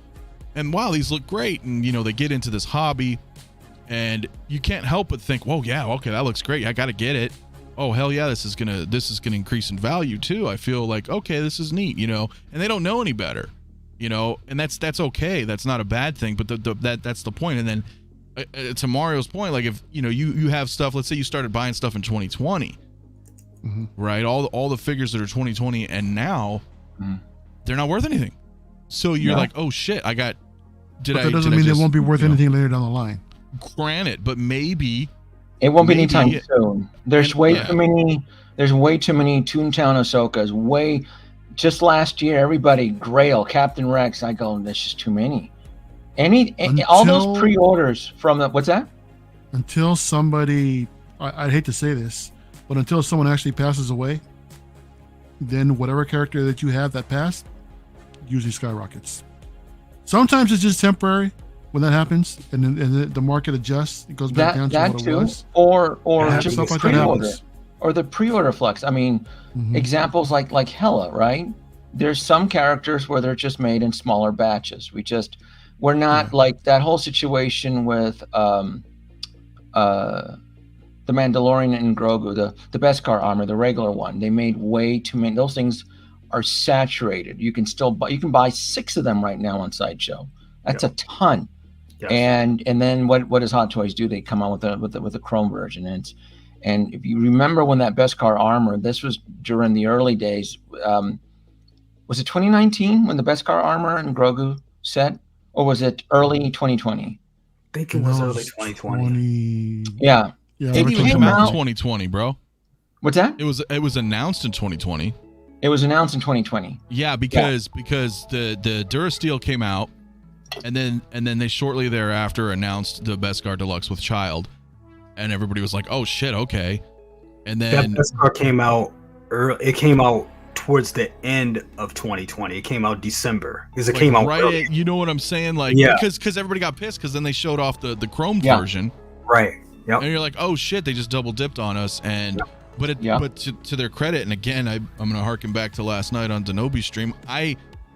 I was a victim of that. I don't know if I want to say ignorance, but I remember that time I was like, "Oh my gosh, the Durasteel Mandalorian is going to be a fucking Grail." Yeah, because he's only worn. This is his very first appearance in this show. It rejuvenated the fandom of Star Wars, right? And he's never going to wear this outfit again. And I'm over here touting off at the mouth, and I'm like, "Yeah, guys, this is going to be a Grail, like for sure." And then I was wrong, because sure as shit, they're like, "Hey, here's a blurg with the Durasteel Mando, reissued like a year later." You're like, "What?" So we all make mistakes. It's a learning curve, and it's just so. I'm looking at the history here. So that Beskar armor Grogu was one of the most controversial ones, because it was one of the ones that it went from pre-order to delivery in about 8 months. I forgot about that. Yep. It was announced on pre-order first week of March, and it was hit in Hong Kong at the end of Thanksgiving. That's bonkers, dude. And it was that particular figure and a few others where at the end of 20, because I started my chart first quarter of 2021. Sorry. Times are getting tired. I think you'd have to understand it's the Sideshow group, and I know you're not on Facebook. Okay. Made me laugh. Sorry, but go ahead and continue. I'm sorry. So that was the one that it pissed off a lot, especially within the Marvel community, because at that point we were at that point approaching 1.5 years pre-order waits for a lot of the Marvel characters, and yet Beskar, Mando, and Grogu, 8-month delivery. Now, most of us here in the U.S. got our Beskar armor first quarter of 2021. I know I did, because I day one pre-ordered it when I was still day one pre-ordering back in the day. And then when the batches finally, because they just kept printing again, they kept making more and more, and I think the last batches were delivered around summer of 2021, and that's when they announced, "Hey, we got a better one here, the Chrome version." And collectors that were making payments on that first one, boy, it sucked to be them. I mean, nobody wants to have the first gen of anything, not when there's a 2.0 around the corner. Unless you're a completionist. Yeah. Right. Yeah. Which I get. But it just felt like it almost felt like the Venom, right? Venom did that later on, right? Yeah, exactly. And then everybody's like, shit, I gotta get Venom. And Venom went up to like fucking $1,000, dude. You guys saw it. I sure did. Sold listings. Not just some bullshit eBay bid, like, you know, high price, buy it now. Like, it sold for a G. It was commanding that, yeah. So you never know. Like, you can't, it's unpredictable. And as we know now, it's like Hot Toys is fucking 2.0 now. We don't know what they're doing. We don't know. Well, yeah, I can tell you, I knew I was getting the hints at the end of 2019. At the end of 2019, before the world collapsed, I was already seeing it with the Infinity War Thanos. They were making way too many of those and a few others, and I'm like, oh, there's those days of buying a dupe to flip.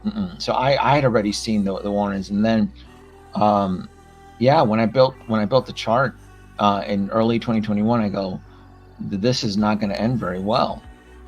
Look where we are. It's just too many. They're not releasing them, and it's going to paint a lot of collectors into a corner. And this is where we are right now. This is what I mean. I knew it was going to be bad. I didn't think it'd be this bad. This is horrible. I mean, I bought the 2-pack Boba Fett, dude, for $245. You did. That's the only way you were going to buy it, right? That's what you said. That was the only way I was going to buy them, because I knew, and I kept telling everybody. And everybody was preaching that Grail bullshit. I'm like, there's too many damn Boba Fetts. There's way too many. And the minute, and I said it on my streams, the minute that 2-pack goes discounted, I'll buy them and I'll bury the fat fucker out in the Mojave Desert. And that's what I was about to ask you. Are you still going to plan on doing that? Because I'm working on the script. You're not finding this play, right? Characters out there. I'm gonna have Woody. I'm gonna have Michael going on my phone. Yeah, it'll be fun. Now let me ask you: is it staying out there? Huh? Is it staying buried out there? No, I'm gonna bury him. Gonna leave him out in the desert. I was gonna say, I'm gonna bury him. You're gonna bury it and leave it?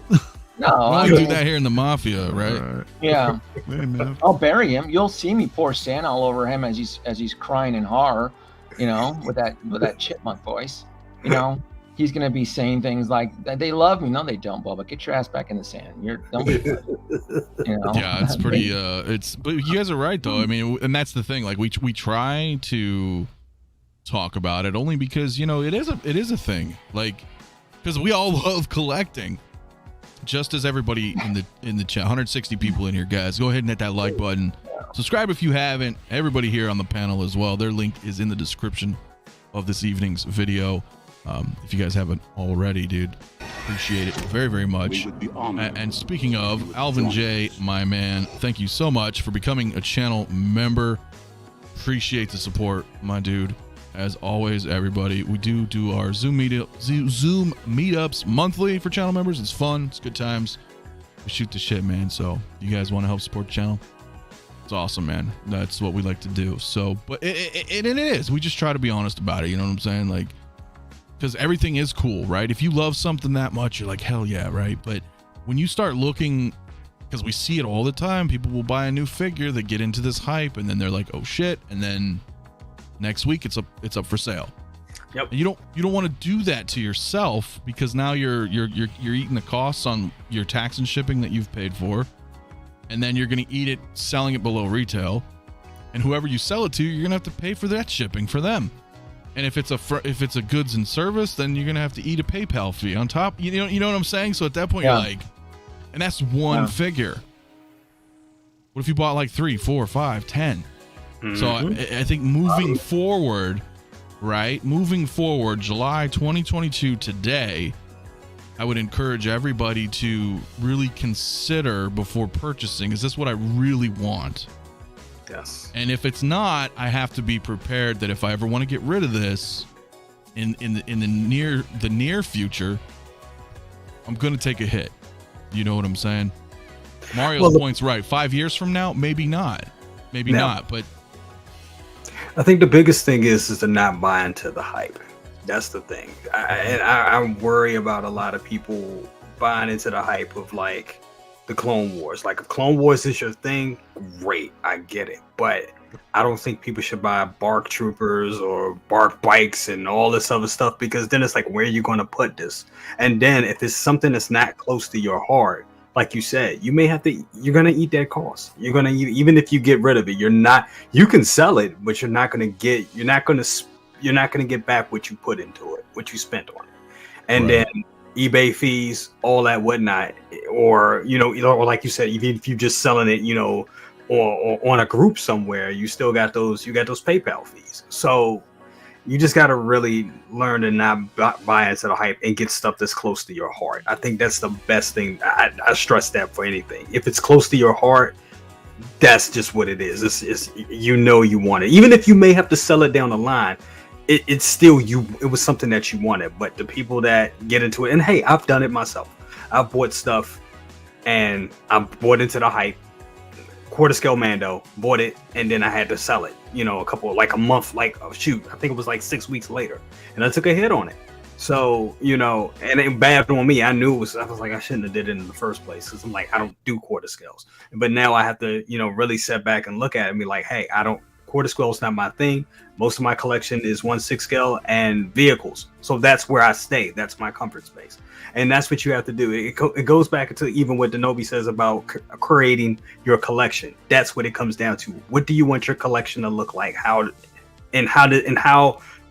can enhance your collection? How do you build on that collection? These are the things you got to think about, not just jumping into the latest trend or the flavor of the month. Well, yeah, it's and I at the end of the day, right? Like, collecting is fun. It should be fun. It should be stress-free, carefree.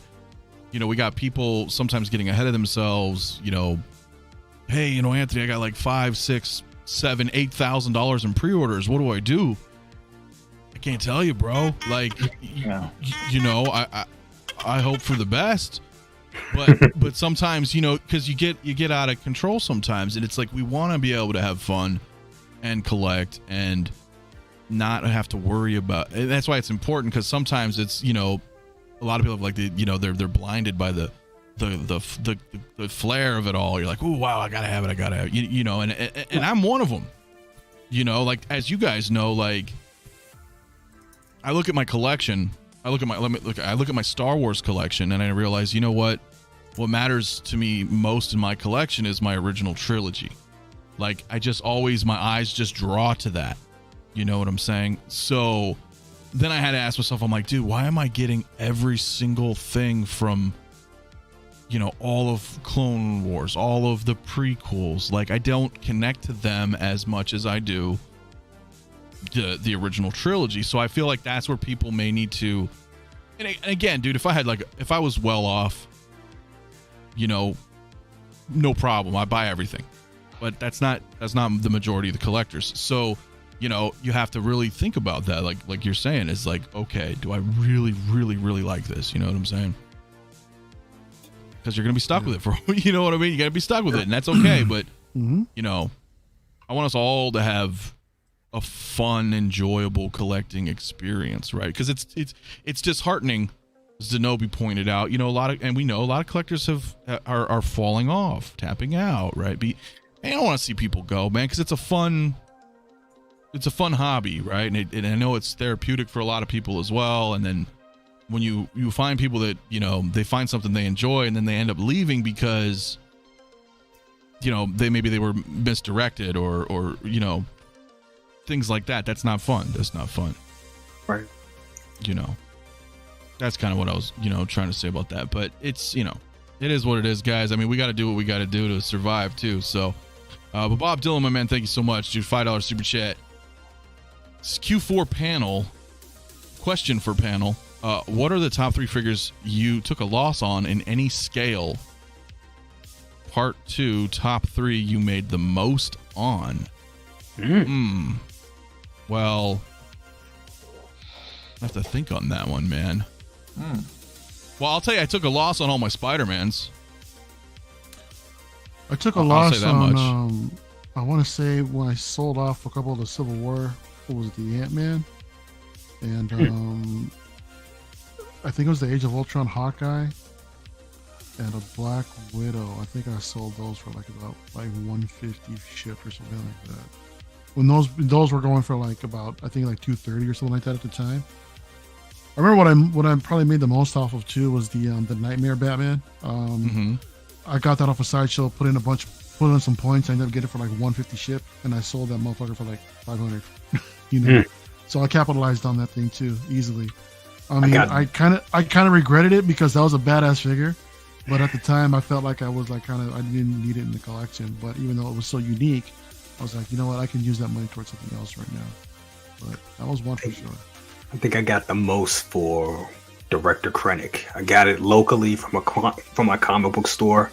What was that? 2020, and I got it. I love the figure. I only got rid of it because I didn't have anything else from Rogue One, and I was like, damn, I don't want to go into that line. So begrudgingly, I sold it, but I sold it for like 400. It was like it was like 450. It was 400, and the person ended up paying like 450 with taxes and all that and shipping and stuff. So I made about $150 more on it. So yeah, it was good. Yeah, I mean, I don't know if you've ever. Did you ever like sell something to them where you're like, damn, I took a hit, or just where you knew you were going to take a hit? I don't think I've ever taken a loss on a Hot Toy sale. I'm thinking hard here. I've always been very good at what I do. I'm trying to. I've never had to. Because I've taken losses. I'll tell you what, though. I'll tell you what I've taken huge losses on. It hasn't been Hot Toys. It's been a lot of my. When I did my pruning, when I went into Hot Toys, 2012, 13. I took major losses in getting rid of my 3 3/4 inch collection, Star Wars collection at that time. A lot. I mean, I'm talking like it made me. I remember I had I even had like sniper bids. I had my buddies trying to boost up the auction, and it made me sick. Because at that point I had worked so hard to curate those. I had like the whole Phantom Menace, Attack of the Clones, Revenge of the Sith in pristine weather controlled boxes, and I gave it so much love, and it sold for like a third of its retail, like $3 a pop, and it opened my eyes. It showed me that this collection was not worthy of me as a curator. And then the first 5 years of Hot Toys, everything I did, or if I flipped or something, it was just like, oh my God, like I'm not used to this. I remember I'd buy a duplicate of a specific Hot Toys, and then I keep it in the back for like 2 months, and it was really weird. Like when the credit card payment would come in, I put it on eBay and I double it. It was bonkers. It was such a bonkers time, and it's not like that. I mean, I'm telling you, I'm thinking hard. I don't think I've ever lost money. Well, in the olden days, yeah, right. It was profitable. Yeah, I even remember a 30-day like the Mark 7 from the Avengers that year, where that was one of the first years where you had to pre-order really fast, and I remember I ended up on a wait list for the Mark 7. This is the plastic one. This is 2012. And then I ended up getting a duplicate. We're back. And I think I sold it for $600, like overseas. Wow. This is 2012 money, by the way. So think about it. Me as a collector, I came out of the Hasbro, and I was also collecting Mattel at the time too, like some of the DC. And I had pumped in so many years and so much passion and love, and I felt disrespected for that. And then yet I enter the world of Hot Toys, and oh my God, I just made $600 on this Mark 7 that I got waitlisted. I was still very successful, even with the first issue of the Hulkbuster, where the Hulkbuster was one per order. When it dropped in Hong Kong, I had mine pre-order, I had mine paid off, and they may be listening, but I had an alternative Sideshow account where I was able to pick up another Hulkbuster. And then like within 60 days, when it was finally sold out, I listed it brand new and I sold it overseas to a Hong Kong seller, and I think I got $1,500 for it. Even with the so it was a piece that I didn't have to sit. I'm like, oh my God, I just made, once, even with all the eBay fees and so forth. So and then in 2019 or 2018 to 2019, there was a lot of red flags, and I stopped. I think the last duplicate one of the couple last duplicates I bought was I bought a duplicate Thanos Infinity War, and I saw that I was starting to see the sign. This is 2019 now. Everybody in 2020 was unloading all their Thanoses and stuff like that, and I was like, oh, this is too much. Something's going on. So I was already keeping an eye on how the markets were trending, and at that point in time, I was hitting it big. I started when I was doing good at my job at that specific job at the time. I was getting some bonuses, and I started investing in Kickstarters and HasLabs and things like that. And I just I've never lost any money with a Kickstarter, crowdfunding, or HasLab. And I remember when the barges came in, I bought them at $500 a pop. I had paid them off, and I was selling them for like $1,500 each, within like a 60-day span. The Razor Crest, as soon as they came in, I knew the market wasn't saturated. I was selling those between $900 and $950. I think the last one I sold, I think it sold for like $700. But regardless, the Razor Crests, I still made money. So I tell people, I know they all want to generate money and they all want to help fund the collection, but I've been saying it since 2020. I go, the money's not currently right now in Hot Toys unless you have specific grails. Not everybody's unloading Thanoses and rockets. It's specific grails, and I had this discussion with them. And I told you, I still have Marvel grails that'll blow this up. I never got rid of my Black Panther, my Chadwick Boseman Black Panther. I still have them. I still have certain key pieces, and even with the you messing with me. That's one of my regrets. I told you I have regrets on some of the. I never intended on passing. That one just sold out pretty quick. I thought I'd be able to capitalize on a coupon or something to get that endoskeleton. Is that Genesis? That's Genesis, yes. Yeah. See, I wear goggles that operate on a different frequency, because when everybody else turned their backs on the Justice League, I saw value there. I just did. I saw, oh my God, everybody hates this film. These actors are never going to be in this role again.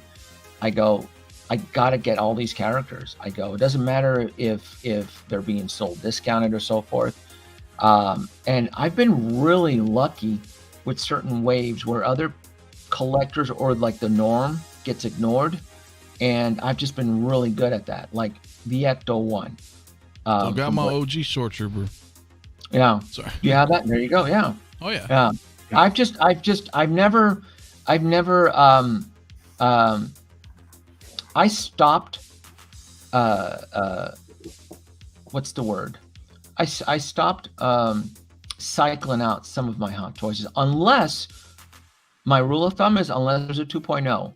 So I'll give you an example. So when the Mark 6 2.0 diecast came in, I'm not going to keep the plastic version of the Mark 6. Exactly. So logic would dictate, and so would that be considered no, it's not even a loss, because I still sold the Mark 6 for $300 plastic version. So it would still a little bit more. So that's not a loss. I sold the Mark 5 plastic version. I think that was by $250 or $275 once the die, and then the diecast blew up. Remember, that was $1,500 for that at one point, and then they ended up reissuing in Sacker, and people were like, "Oh, you should have sold it." No, that's not how I curate my collection. So if there's a 2.0 and it gets improved and I do like it, yeah, I'll get rid of. And if I guess maybe that would be at a loss, but I still don't even see that as a loss. Now, I did get lucky though. I did get tipped off though about the Mark 1 diecast. So I did sell my 2.0 Mark 1 out of my Hall of Armor for $500. and I hoped and prayed that they were going to release the Mark I diecast, and I scored. I got to unload that, and I get to now get a Mark I diecast into my collection. So there's a lot of surprise, what I would probably say conservatively call a Grail. The Mark I diecast is coming in. Most definitely that will eventually become a Grail. Yeah, I think eventually, yeah. Eventually. I think so. I would even say rapidly. And when I mean rapidly, I mean once it sells out of Sideshow within a year's time. Absolutely. Especially now, since my impression is the community is looking to the right, no one seems to be looking to the left. And some of these Marvel characters are going under the radar. I love that. That's what I live for. That's exactly. what I chase. So, that is true. That's the time. I think so, because the pendulum swings, right? Yep. And then when X-Men start coming in or things like that, we're gonna, you know, and who knows what goes along with Star Wars. If it just starts slumping with the shows or whatever, people are like, I'm getting kind of sick of this shit.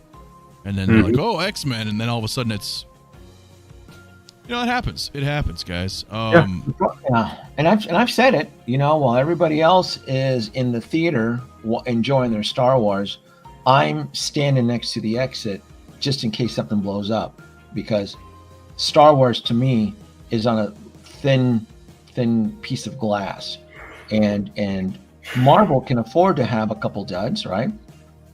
Star Wars, it seems to generate these seismic waves that affects everything around it. It's kind of like that the Praxis moon, the Klingon energy Praxis moon. That energy wave. That's how I see Star Wars. Marvel can afford a couple duds, but my God, when you see Ewan McGregor run across an Imperial deck, Scooby-Doo style, with a couple of shit-ass snow speeders, I get heartburn. I'm like, what? This is stupid. This is really, really stupid. Or Book of Boba Fett in rainbow-colored Vespa scooters, being driven by spy kids, Robert Rodriguez style. Right. There's only so much people are everybody's on the and I'm listening to everybody on these panels drinking the Kool-Aid and thinking it's this show is the next best thing. Deep fake Luke is the best thing. I'm like, oh, you kids are gonna learn the hard way. This deep fake Luke is going. I'm telling you. Way too many Lukes. How many Lukes do we have? Snowspeeder Luke, Deep Fake Luke, Bespin Luke. 7. Yeah, I don't know. I got them all. Yeah. Other than Snowspeeder's like I'm gonna be picking him up, but everything else. Yeah. But you're right. Like sometimes there's an overabundance, and then if people start losing touch, unless you're like die hard into, you're just a loyalist, and that's fine. There's a lot of us out there. The Noe brings up a real good point, because we saw how the people, the disdain for the prequels, I'm sorry, not the prequels, for the sequels, and how that made a lot of people run away from Star Wars. It was divided. If Star Wars was, everybody was back on Marvel and Endgame at that time, and then Mandalorian comes out, brings everybody back together, and we think, oh, Disney's learned. They got it. They're doing it. They finally got it. We're good. Right. And now you have a question. You have the Boba Fett, which there's aspects of it. I think we can all say there's aspects of the Book of Boba Fett that we all like. But yeah, there was some good parts. At the end of the day, it's a divisive show. You look at Obi-Wan. Once again, aspects that we all like, aspects that I love. But once again, another questionable things happening and divisiveness. One more thing.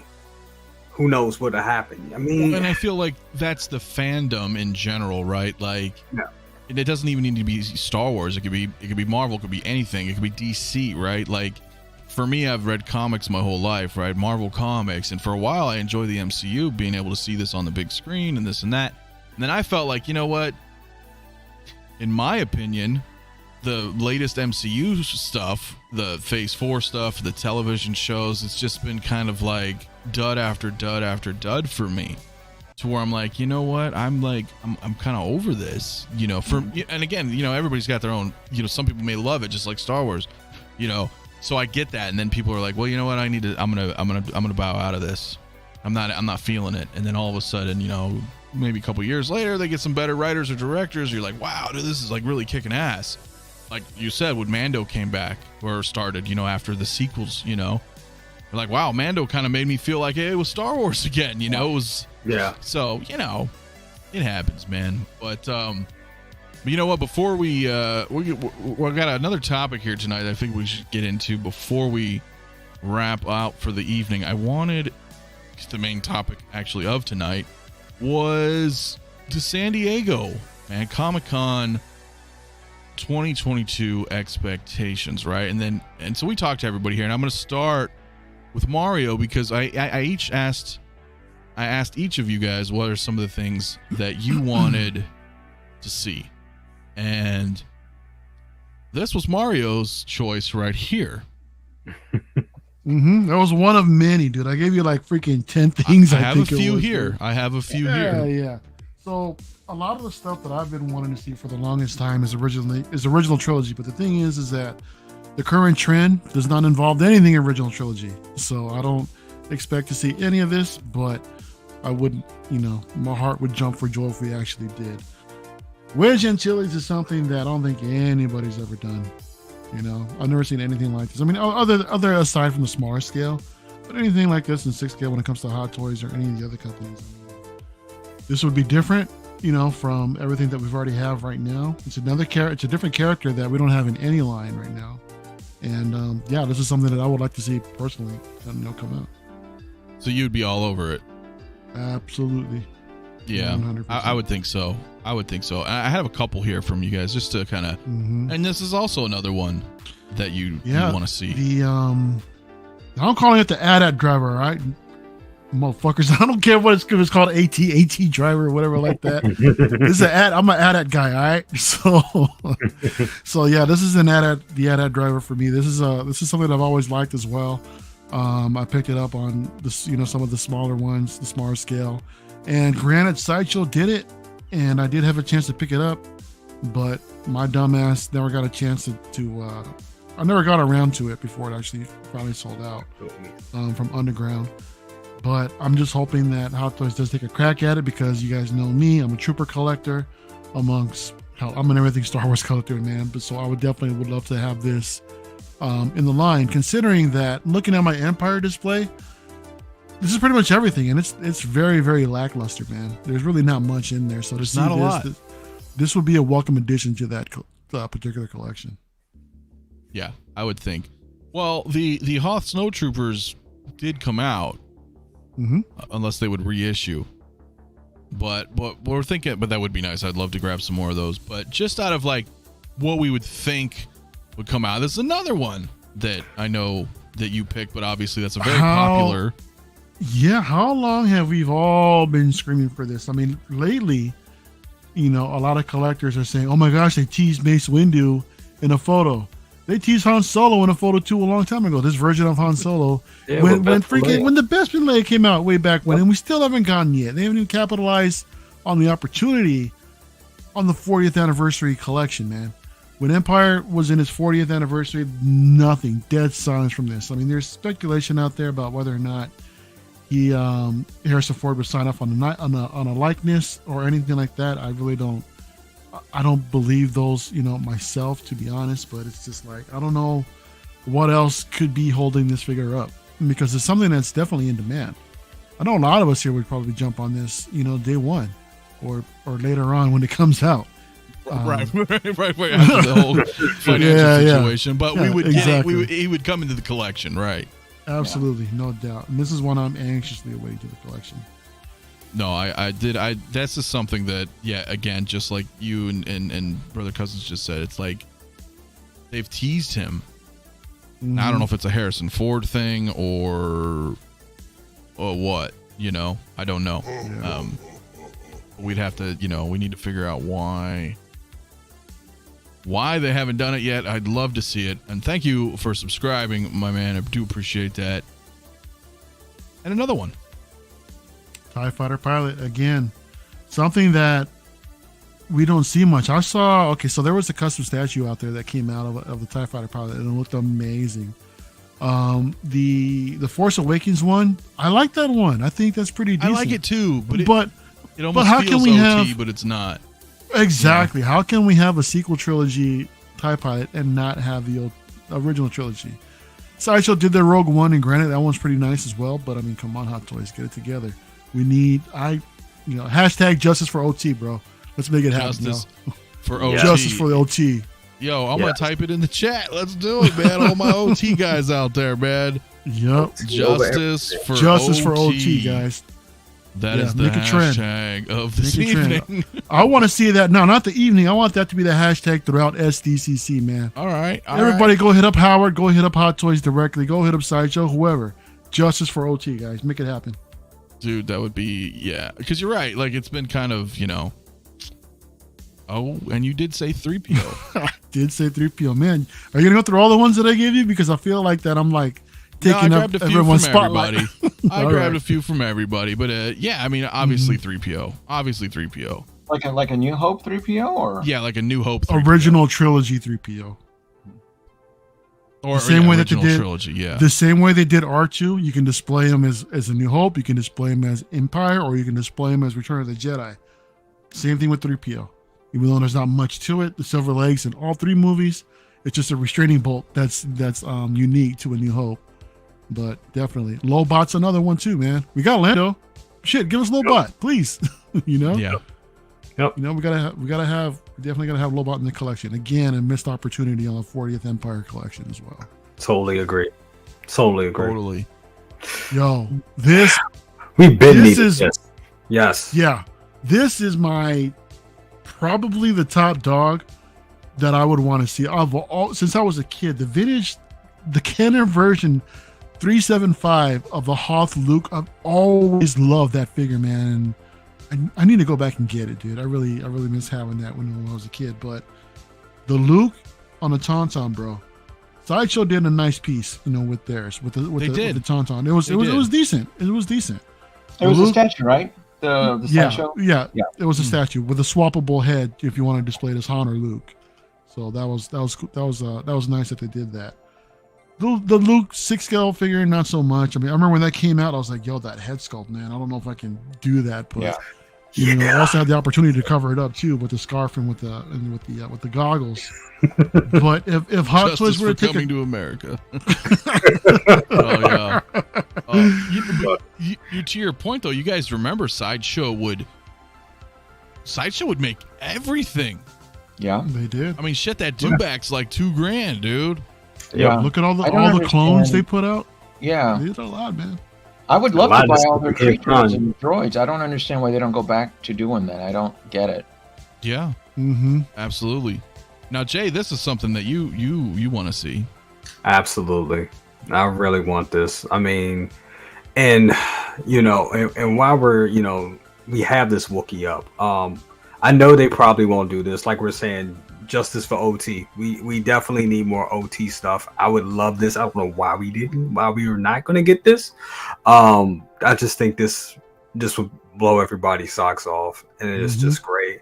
But while we're showing this Wookiee, another thing that I think that's more realistic that I think that we should get, and that since we're doing a Book of Boba Fett, is a Black Chrysanthemum. Do a Black Chrysanthemum. I would like to see that. I can see them doing that. So definitely do a Black Chrysanthemum. I would think. Go ahead. Sorry. No, I would say a Mace Windu as well. They kind of teased that stuff already, so I think that's stuff that we would actually get. But this right here, I'm more of an OT guy. This right here, I would love this. Well, I would think like this would be. Okay, I'm not running Hot Toys, right? And if I was, I'd probably ruin it. But if I was running Hot Toys, I would reissue Chewbacca like this. Yeah. Because we already have a Chewbacca. Right. We as in I own Hot Toys or something, right? I'm the company. I'm like, we have a Chewbacca. Let's put him out. Let's give them these parts of 3PO. Because then that's gonna tease people. They'll be like, look, they made the parts. They're gonna make them eventually. You know what I mean? And it would be smart. It'd be an easy, smart thing to do, I think. I wouldn't think a straight reissue, man. If they can do like a 2.0 and actually improve upon what came out, I think that would be much better. Yeah. From the neck down, I think it's fine, but the head sculpt can definitely use some improvement. Yeah, I think so too. But I mean, it would be really cool. It would be really cool. Yeah. Jay, you also wanted Porkins. Hell yeah, dude. Yeah, justice for Porkins, man. Come on. Well, you had no Porkins figures. Yo, Porkins and Wedge, man. Is that what we doing? Dude. Is that what we doing?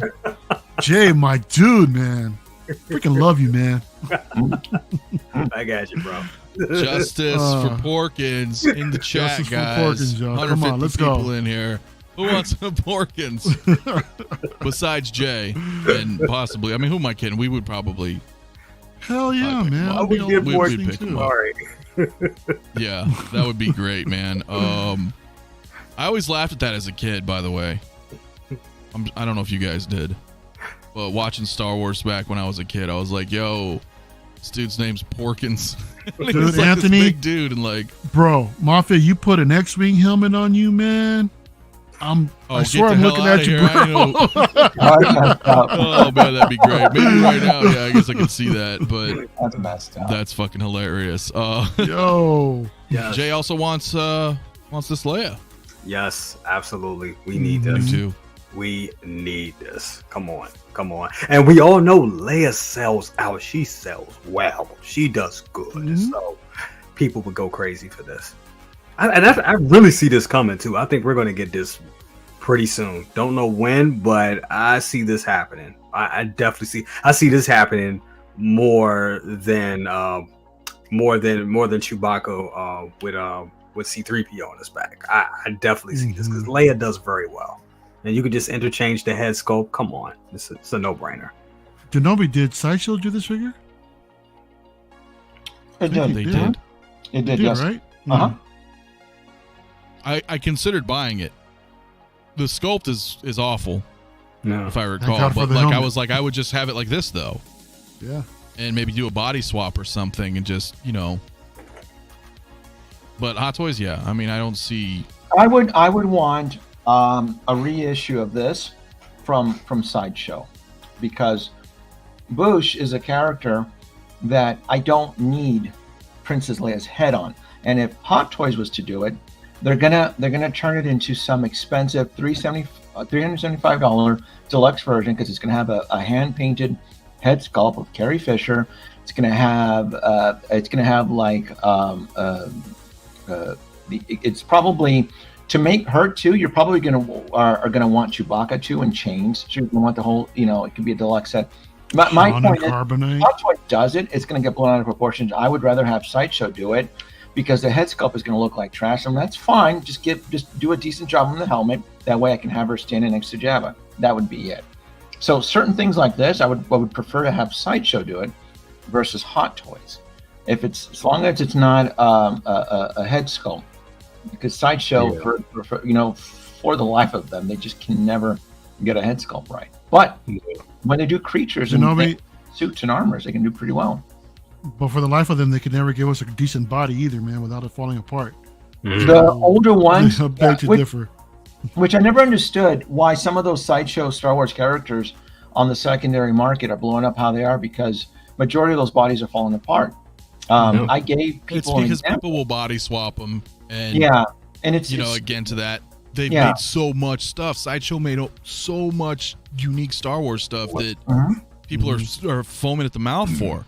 Yeah. Dengar, 4-alarm, Even recently, even recently with the Lando, with the skiff Lando, did that actually come out yet already? Oh, that came out. That's out. That's out. You can get it. I'm thinking about getting it. And to Pulp Vikings point here, I just lost your chat. Says the Jabba worth it, and then will Hot Toys do one? I don't think they'll do one, but never say never. But Denobi, what Jabba do you have? I have the 2.0 Jabba. 2.0, okay. And I have the 2.0 coming. It's worth it. So I think it's worth it. I don't have it though, so I can't attest to it. But do you think it's worth it? I love it. It suits what I need it to do, and you can swap out the faces and so forth. And I bought him with points and coupons, and this is early 2019 when there was still no sales tax. And I got free shipping on it. I'm pretty positive. I got a good deal on him. I know he's expensive now, but I bought mines with like Sideshow points, a coupon, They weren't collecting sales tax at the time, so yeah. Really good piece. Yeah. My brother has it. I think that's like the third piece I ever reviewed when I started with the channel. Like the Novi was saying, the swap outs are amazing. The magnetic eye, it's all that. It's the great. Yeah, I mean, very soon, guys, like right here-ish, you will see a Jabba take up this whole shelf. I'm almost done paying them off. Yeah. I've been wanting them, so I've been doing payments on them, and I would say it was worth it. Now 𝗕𝗏 though, 𝗕𝗏's doubling down tonight. These are his choices that he wants to see. Yeah, San Diego. That's fire. That's jazzy. I feel 𝗕𝗏 is a cloaked bird of prey on the eve of San Diego Comic-Con. So I'm gonna double down. I mean, this is 𝗕𝗏 is piloting a devastating warship that's cloaked, and he's launching these missiles in all sorts of directions right now. He's setting a message, and we've seen things. It's like as collectors, it's like we're seeing things from our past, ghosts, right? Things that we thought we'd never see, like the Vulture. Vulture's coming. That pre-order it's coming. Some of us are in denial, and trying to convince others that Hot Toys will make it, and those just don't understand that this Hot Toys machine, this 2.0 version that 𝗕𝗏 is piloting, it's going to be very, very devastating. I'm going to double down on this. I think the Millennium Falcon cockpit, the 1/6 scale, is not off the table. We've seen things. It's like we're seeing ghosts from our past as collectors. The Mark II DeLorean. I've said it multiple times. I would have bet, I would have bet the farm Hot Toys would have never released a Mark II DeLorean. Never in a million years. Never.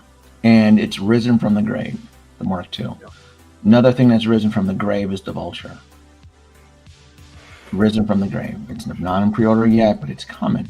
Rise from your grave. Sometimes, as a company, as a CEO, it's about sending the message. It's not uncommon. Most rival companies do that all the time. They have a marketing budget specifically for that, and competition budget. Coke and Pepsi, decades. That's the way it's always worked. And there's rival companies, Microsoft, Apple, right? They waste money to flex to the other. And we're going to make this regardless if we're going to lose money, right? Microsoft and the Zune. Remember that crap. So this right here, this Falcon cockpit can serve as a beacon of confidence for the company by releasing this. This right here, this will be the Praxis moon exploding, and that energy wave. This right here would do it between the Vulture and them. So that'd be the kill shot. I'm doubling down on this one, Anthony. I know people like, you can't think like that anymore. We've crossed over, and the time variant cops are changing everything, and it's like, I thought I knew how this company operated. I don't know jack shit. What if? Can I ask a question? What if this is the big thing that they said they're going to be on pre-order? Instead of everyone's thinking the N1, what if it's this actually? Can I ask this question? I'm gonna ask this to the Novi. So because I hounded the shit out of Yos about that cockpit, and I remember, he was saying I was getting emails back, and I remember hearing, him doing the testing with the boxes and everything. It was like, he had said, it's a reason why the big companies, the big guys, didn't do this piece, because it took a lot to ship it. It cost a lot to ship. I think Yost lost money, lots of money on this project. Because he used a solid piece. Hot Toys and their clever R&D engineers would probably make this in segments and parts, and it would probably ship in a flat box, and it would probably seamlessly connect to the point that you wouldn't even be able to tell. That's one of the things that Hot Toys excels at when you purchase one of their large or bigger vehicles. I still think this is still on the table. I really do. A piece like this would bring it would serve so many purposes. It would bring value to that specific collection within the community. It would do so much. It clearly would. What it would take to get this, and I still think it might, is if we can get this particular class, Corellian class ship, right? I think is what the Falcon is. If we can get this ship to be used on the Mandalorian, and we know that Jon Favreau is a fanboy, so this is a Corellian freighter class, right, Anthony? Corellian. Mario would know the specifics more than me. This ship, from the encyclopedia, this is supposed to be a common freighter ship at this point in time. This is why it was seen as it's a piece of shit. It's a junker, right? But yet Han Solo convinced the team, look, I've made some modifications, right? It's kind of like taking an old, it's kind of like taking a trash dumpster truck here and then adding NOS to it or souping up the engine and so forth, right? So there's no reason why this Corellian class style ship would not be seen in the Mandalorian, because it seems that's all it takes, right? Once it gets the blessing of the Mandalorian, for another example would be like the speeder bike. Yeah. Really? We got the Mandalorian speeder bike before we got the classic OT Endor speeder bike? Yeah. So I don't think this is off the table. I mean, I used to believe it. Now I don't. I don't know what to believe anymore. We're seeing things rising from the past, right? So Corellian light freighter. There you go. Yeah, it's supposed to be a junk. I mean, go ahead. If this comes out, I'll bury myself in the sand. I'm gonna have to get it. Well, that's what would happen. Literally overnight, that if you decided to purchase the Jazz Inc., its value overnight. Yeah, Jay, what happens to your Falcon cockpit from Jazz Inc. then? Dude, I don't even know, but I know I would want this one because here's the thing, and I'm being 100% honest. I love that Falcon cockpit for what it is, but every so often I go and I look at these pictures right here from the Hot Toys version. I'm like, if Hot Toys did it though, it'd be so much better. And I hate saying that, but it's the truth. It would be so much better. The painting application. So I would have to get Do you have any of the sequel figures? Do you have like Old Man Han, Rey, Chewie, and yeah, and it's funny because I'm actually thinking of putting Rey, because I was thinking about two if that was the case. That's what would be Rey, and then would move to the Jazz Inc. one, and the original crew would be give them the garbage. Right, I see what you're saying. I see what you're saying. I would have Rey piloted. I have Rey and BB-8, and I'd have Finn. I mean, he's cheap, so I'd buy him, and I'd have the sequel trilogy cat or Chewbacca. Actually, I don't even need Finn. I'd have Chewbacca and Rey on there, and a droid. Yeah. Yeah, I mean that would be man. That would be tough. That would be a tough one. Now, this is feasible. This is totally feasible. Now, or even better. Return of the Jedi. Give me General Lando and and his little sidekick. I'll put him in the cockpit. There you go. Return of the Jedi.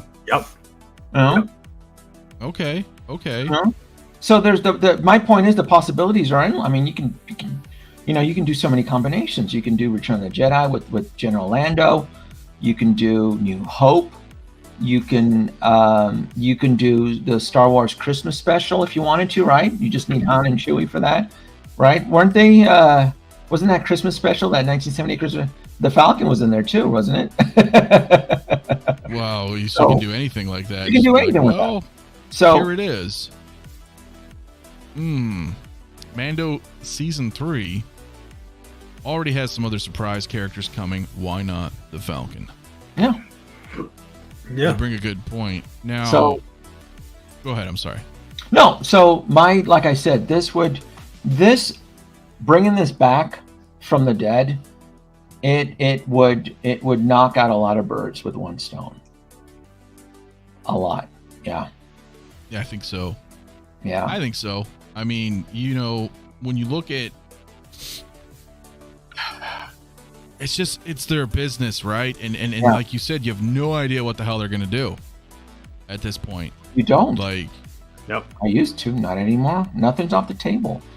2015, the Mark II DeLorean, risen out of the grave. Yep. Anything's possible now. Well, shoot. Very true. yeah, that's very, very true. So this one seems real, right? This one seems like doable. Your other choice, though. Come on, stop playing. Expectations well, at the con. I only mentioned this, not so much that it would be available for purchase, but it would be a power flex because this thing is still in storage somewhere. Yep. So and that's why I said, we may see this. There's no reason to believe that this thing was ever dismantled or destroyed. This was on tour at the time in Hong Kong in a very expensive shopping center, from what I believe. This is 2015 or 2016. And what killed this tour was the sequel. This was 2016 or 2017. It's one of those years. It was The Last Jedi. It was that one. And once that film came out, everything just spun out of control.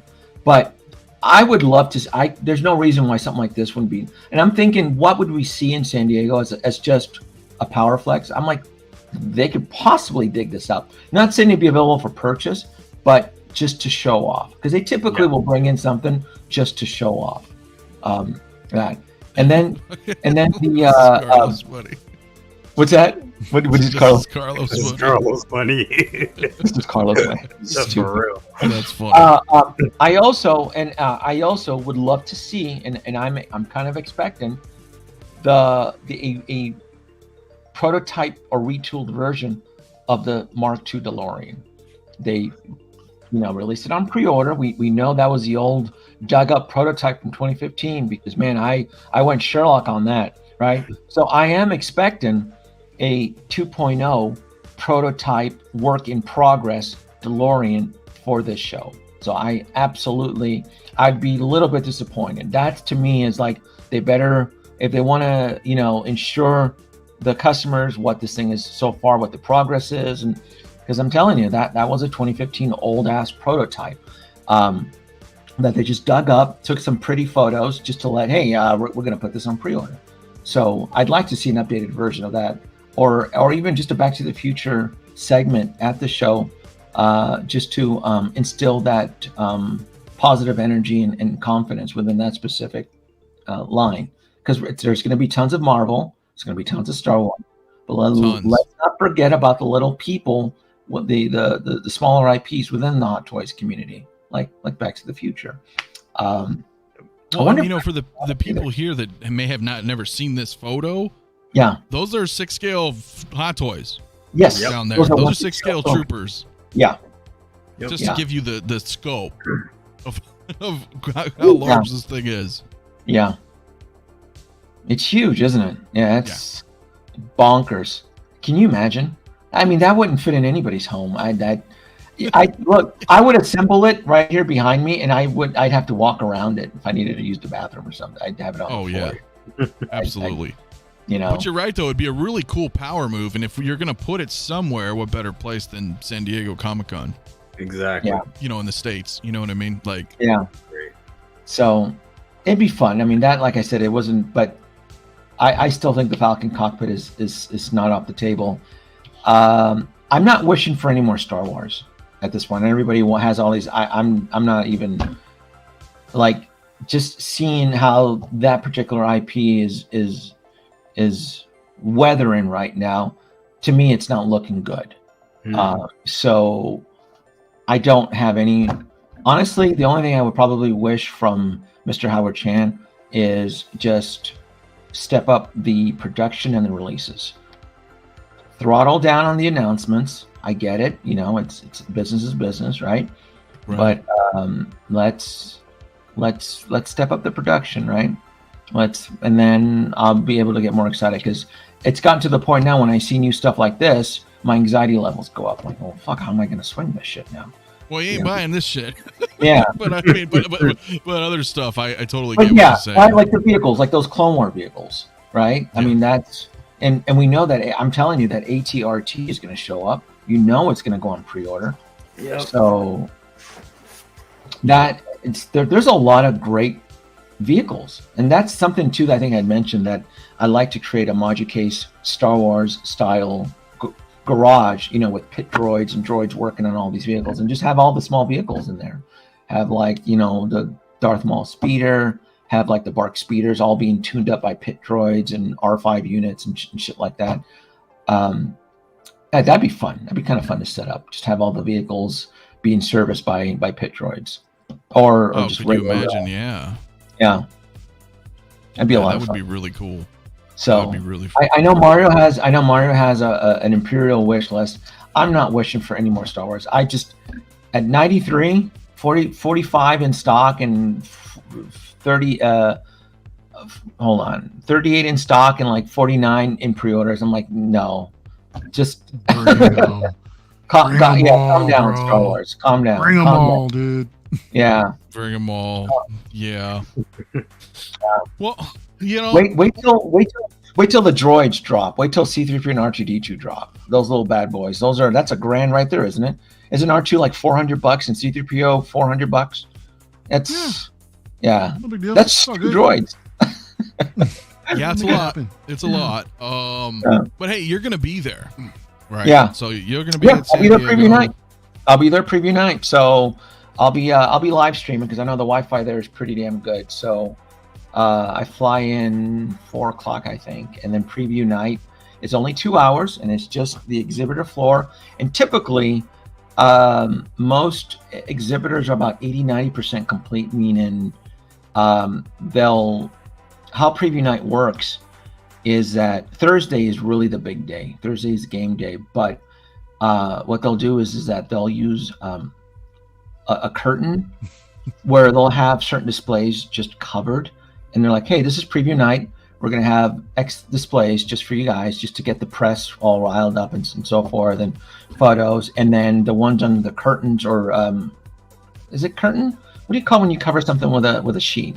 Just a sheet, right? It's covered in sheets, right? So Hasbro will do that. Mattel would do that. NECA, I remember, I think I usually don't have the money for sheets the way NECA has their display. Because if you don't bring your own sheets and you have to rent union sheets, that's a union floor. So what that means is that if you're asking the Freeman to rent sheets, those sheets could be $30 a pop. The same sheets that you can buy on Amazon for say $10, just to give you examples. So typically the big boys will have nice, elegant sheets, and they'll have it covered. They may be generous. Or their displays aren't fully set up because Thursday is a grand day, and they can still be setting up until midnight or 2 or 3 in the morning until the show opens up at 10 a.m. So it'll be fun. I mean, it's only 2 hours. It's preview night. Some exhibitors may not even be there. Some exhibitors, their booths could be wrapped up or could be closed. So they may not. Because they're just setting up. This is the preview kind of night, That's why I did the shout out. Anybody in San Diego who could be a toy collector and would love to share some photos, I will absolutely protect your identity. I won't disclose that you're taking photos behind the scenes. That'd be fun. And, but yeah, be there. I'll be there for 3 days. I'll be there for 3 days, and then fly out Friday night, and then be back to work on Saturday. Unfortunately, we'll be able to do Saturday.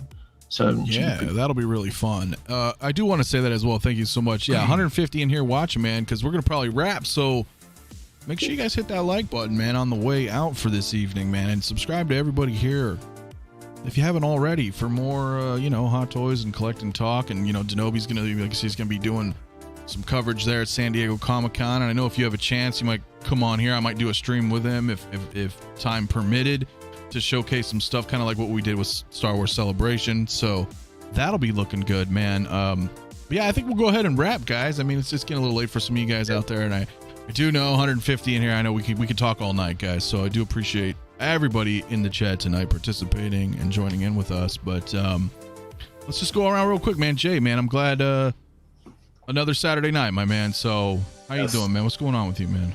Man, once again, brother, thank you so much for having me. Great panel, great discussions. Good way to spend a Saturday evening. Yeah, for me, well, I got Good Morning Grails on Tuesday. We're going to be unboxing 𝗕𝗘𝗢𝗠𝗘, so that's going to be real fun. We're going to be doing that. Then on Wednesday, I'm going to be on Say What with Leo. That's going to be fun as well. Got a great conversation going on with that. Then it's going to be Best of the Best. That's right, on Thursday. Don't know exactly who's going to be on the panel yet. I got some ideas, but that's going to be another fun conversation. And Half Shell Saturdays. Did that with Local Lou today as well. Go check that out on his channel. Real good show. We have a lot of fun on that. And the next week after that, I'm actually going on vacation, so you won't be hearing too much from me on the week of the 25th. And I know that's going to be a big week because that's going to be San Diego Comic-Con week. So I'll be checking in and chiming in somehow, some way, because I know we're going to get a lot of big news. That would be the week that I go on vacation, right? But I know, right? I know. But I will still be around. That'll be, and like I said, you know, if the 𝗕𝗘𝗢𝗑 does stuff, or if I work with him on somebody, we're gonna have some type of coverage. Absolutely. You know, there's gonna be something going on because I know a lot of people aren't gonna be able to make it. So again, yeah, Brother Cousins Toy Reviews, man, my man. Link in the description. Come on, man. What are you guys waiting for if you haven't already? Denobi, my man. I'll be working till, and then you'll probably hear from me from out there. So that'll be it. I'm just too busy. I don't have time to do any type of unbox or anything. I mean, you see, I have my Snowspeeder Luke up there. When I get to him, I get to him. Django's up there too. I just haven't opened them up yet because I don't have a permanent home for them. I'm waiting for my Max 140s to show up. That way I can get certain things set up. But yeah, you'll hear from me. Like I said, anything cool, anything exciting. I hope. I'm scared though, Anthony. I'm terrified. As I hope it's not something that I have to be a Vulcan on this show, because I get way too worked up, and I'm gonna see stuff that I want, and I'm gonna have to be like, it looks okay, you know. Well, deep down inside, I'm like, oh my god, I want that so bad. So whatever it's gonna be there, right? Be there. Whatever. There's gonna be more surprises, Mario. Hot Toys is gonna come in. They're gonna come in, and you know, Howard Chan is gonna walk in. He's probably gonna be there. I bet you he'll be there. He'll be dressed up like Emperor Ming from Flash Gordon with his Ming. Can you imagine? Yeah. He'll have like a power ring. He'll be there. You know, I'm here for Queen Studios. I hear they make figures. Can you imagine? That would be awesome. It'd be awesome shit. Yeah, it's gonna be huge over there, man. It's gonna be huge. So definitely look forward to Denobi's, you know, coverage over there at the con as well. You know, and finally Mario, my man, El Profesoro. Yeah, sir. What is good, my man? What is good? Again, thanks for having me on for another Saturday night, hanging out with all of y'all. Talking some good stuff tonight, man. It was a great discussion. Thick Bantha Boy, I will not be attending SDCC this year, unfortunately, unless by some miraculous act of God, you know, tickets land in my lap or someone can get me in. Then yeah, I would definitely do some street interviews pending the Wi-Fi connection. I tried to do that over there with Celebration, but the connection was terrible. So yeah, I couldn't even do it even if I wanted to. Everybody, it was bad. It was definitely bad, but I would love to. And yeah, so what's going on with me, bro? We did Uncivilized Scoundrels a couple nights ago. It's where we get together, we talk Star Wars with Leo, with to which real quick, I want to shout out real quick. She just hit 1,000 subs on her channel, man. Positive fandom. They hit it. They hit it the other night, last night, man. So big congratulations to my sister, dude. She's amazing, man. Yes. Amazing content, amazing person, and yeah, I just love having her on every time. And yeah, we actually had a good discussion, man. We were talking about some of the stuff that we saw over there at the summer showcase, along with the what was it, with the Kai Patterson cut of Obi-Wan. That was pretty interesting as well. I've heard about that. I need to watch that. Need to watch that. If you can find it, man, he took it down. Oh yeah, I'll get it. I'll grab it. Yeah. What's that review? Which one? This guy edited the Obi-Wan show down to like a 2.5 hour movie. Oh yes, movie. I keep meaning to watch that. Yes, they said it's. I would definitely check that out. So tomorrow, I'm gonna be meeting up with Jason 16salvo, my man Calvin Williams II, and a couple other people over at Frankensons. Oh, you're gonna meet up with Jason? That's badass. We're gonna meet up with Jason tomorrow, and it's gonna be for Toll Bar. If he's here in the chat, we're gonna be meeting up. It's gonna be fun, man. Right. So we're gonna be all hanging out over there for a little while. Who knows? I might go live on IG. Might shoot some stuff to put up for the channel for that. Give you guys a little look around for Frankensons. What's going on over there? So, that place is amazing. That's definitely right before the weekend before Comic-Con, bro.